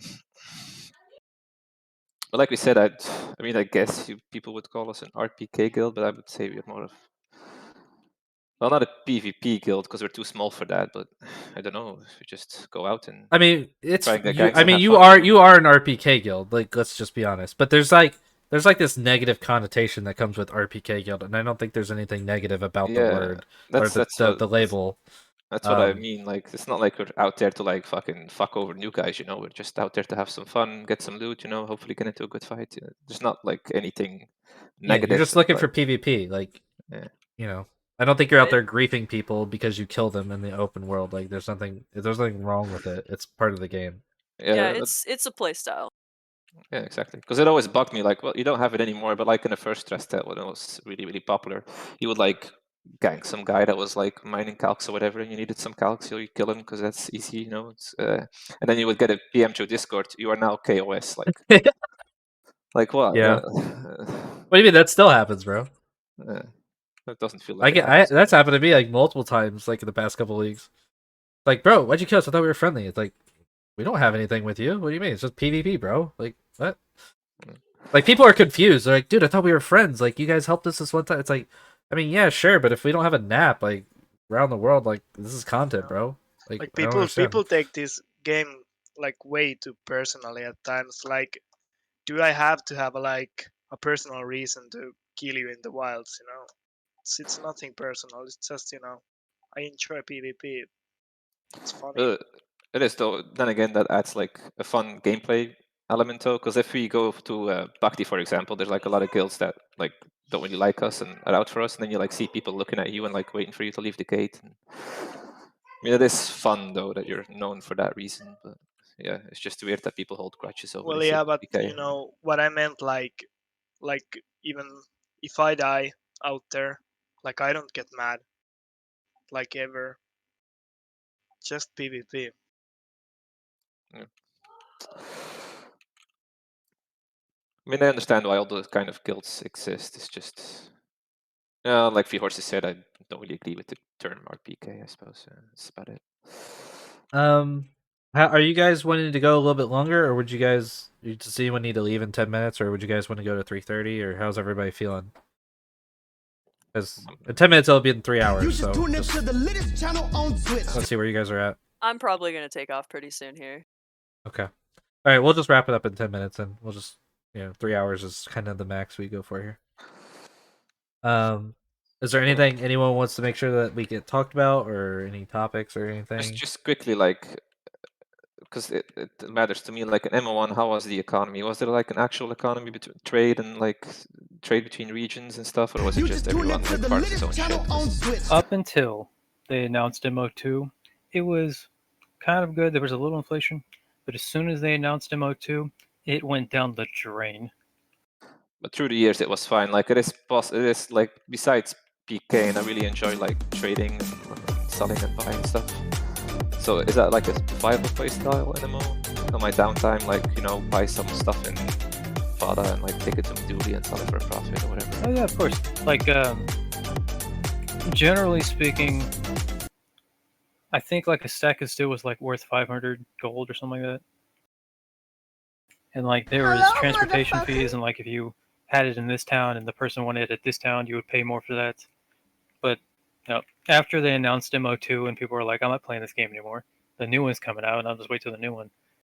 Like gold didn't mean anything after that. People had stacks and stacks of gold. And like there was a data breach back in like 2018 or 2019 or something like that, to where you could get on other people's accounts and steal other capes. So people were selling capes for like 100 gold, even though they used to be like 500 gold. And your account would just be completely emptied. I mean, it was good up until a certain point, and then it just went downhill. Because I just hope there's like a solid like way to trade and stuff. Because like for example, Integrity made like this list, Excel sheet to like trade and stuff. But it's kind of a shame that they have to make that. It's not like in game. I wish like the brokers was more like a GE, if you know what I mean. So why do I have to buy like that stack of 10k Cuprum? Why can't I just buy 479 Cuprum straight off the GE at the lowest price? I think that like limits trade, and I really like feel like trade won't be a big thing because of it. People will just farm it themselves. I don't know if it was already said, but buy orders need to be a thing again too. But that won't fix it though. Like for example, let's say I spawn in Vada, I need a new steel sword, and I just want to quickly make one. Why do I have to like buy that full stack? Why can't I just buy the mats that I need for? Because that person's a dick, and then so what do you mean? You can dictate how much you sell and what stacks. Not on the broker. I cannot. If somebody sells a 10k steel on the broker, I have to buy that 10k steel. Yeah, As exactly. It is right now, the broker system is not going to work if they have over 100 people. Yeah, and it feels just UI feels broken, like the way to navigate it and stuff. It's just going to be a pain to trade, and yeah. Well, that's up to the person though. They can sell 1,000 steel at a time. Yeah, but it's going to take up their slots, which they would want to have because they're going to sell. Oh, I see what you're saying. Okay, I see what you're saying. I don't know why there is a limit. That's kind of silly that there's a limit at all. I am really curious if it's going to be like Eve or other like actual sandbox games and whatnot, where they have a website that people actually go to sell their goods instead of selling them in game. If that makes sense. Well, there are trade discords, but I don't know how much people actually use these discords, and no one like really like markets their discord for like everyone goes to this discord to trade. But there are some discords that have been made in the past and stuff, but yeah, they're not utilized super well, I don't think. Well, whenever it be like Eve, because Eve has an API, right? So, and Eve, it's pretty awesome how you can go to a website and then have like you give it to a guy and then he gives you the money and he trades it and stuff. But all that stuff will never be possible in this game, so I'm just kind of worried that like economy won't be fun to engage with. That's all. That was It just honestly should be how you say it is. If you want Cuprum, you go to the search bar, look up Cuprum, and a list of Cuprum comes on. Say this guy's selling at this price, this guy's selling at this price. You click on the price you want and how much you want out of that stack. It should be that. Well, that wasn't my question really. If MO was any better, or if it's all going to be like player-to-player trade, well, I have to get my crafters and contact someone if I want to sell or buy something. I think it will be improved in the future, hopefully. I don't think this is the end result of anything. Like we just got the pet broker too, so. Is Henry excited for getting pet receipts, by the way? No. As in, no, we're not getting pet receipts. Oh shit, I'm sad. Yeah, I know, right? I can't have a bank full of horses anymore. Yeah, I know. It's fucking dog shit. Well, I mean, just good because that system made, what is it, management? Whatever it was? Totally worthless. So, fuck it. I mean, if you're just going to spend 100 points into management so you can have more pets in your broker, not broker, but stable, why would you ever do that if you could just put them in a receipt? No, I don't care. I hate management skill. Well, I love you. How about that? That's fair. Management skill to allow you to put more shit on the trade broker. Why is there a limit? Like, why? Sure, it's just a database reason. Fuck the database. You would if there was no limit. Sure. I mean, can you imagine somebody having like 10,000 singular things in the database? No. Will other games allow that? No. What? RuneScape only allows you to have 6. Was there a limit in World of Warcraft? I don't remember. I don't know what games have actually used like auction houses a lot, but I don't ever remember like a limit on anything I've played. RuneScape only has 6, but it's 1 GE and everything sells instantly, so it's not really an issue, right? Is it 6? Oh, how many items can you put up on the broker without management? RuneScape? No, management in this game. Man, I don't know. I don't use the broker. Is it limited to all the brokers, or is it per broker? That's what I'm asking. It should be per broker, same way it's per stable. Listen, all I care is that EQ dismounts. I think fat mages just need to get good. I'm the best. Yeah, Eco is going to dismount in the future. I was fat maging out the womb.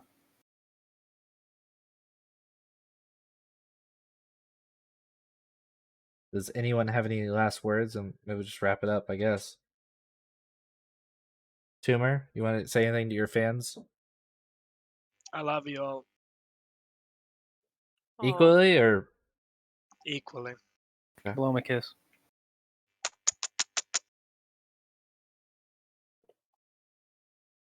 And I'm gonna assume that all your guilds in here are recruiting. If anyone wants to reach out to your guilds and join you guys. Mine's not. We have a no girls allowed rule.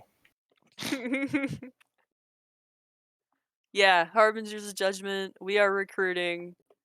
You know a little bit how we operate now after that fantastic RPK, ARPK discussion. Hit me up. Honestly, if you're new to the Discord. game, join Hodge. Honestly and true. Huh? Thank Is you. Rage recruiting? No, really, no. I mean, we wouldn't be against people joining us per se, but we don't actively recruit. We just kind of pick up people as we play. Okay, and what about Legion, Tumor? Are you guys recruiting? Yeah, man. Dope, guys. Well, thank you guys all for coming on. I had a pretty good time.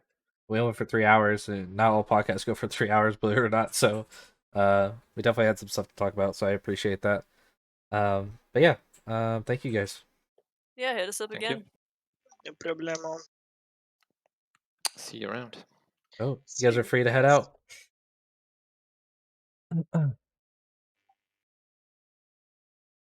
All right, boys. We're gonna go ahead and raid somebody. Let's see who's streaming on Mortal Online. But I had really fun in the podcast. I think it was a lot of fun. I think we had some good conversation about mages. There was definitely some fucking memes in there, though. So that was interesting. But yeah, if you guys aren't followed to the channel, please follow. Help support me. Just let you know when I go live. And we're gonna go ahead and raid somebody. So let's see. So we have Lyrics, that guy, and Alator the Third. I think this is a Spanish-speaking streamer, I believe. Who should we raid, boys? Raid Lyrics? Lyrics? I don't know. I don't actually know who either of these two people are. We're gonna raid Lyrics, boys?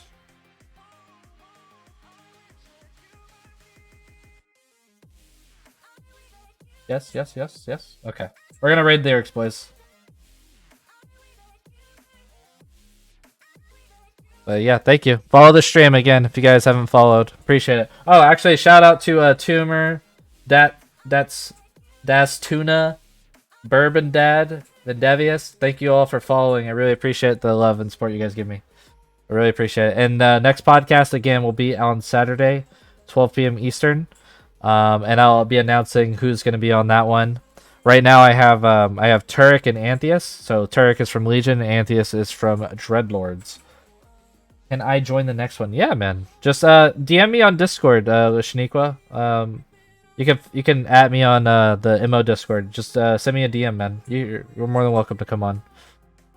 Yeah, if anyone ever wants to come on the podcast, just reach out to me. So I don't, because I'm constantly reaching out to other people to come on. So it makes my job easier if people reach out to me, and then we can find a day that works best for you. But yeah. All right, let me get this raid going here.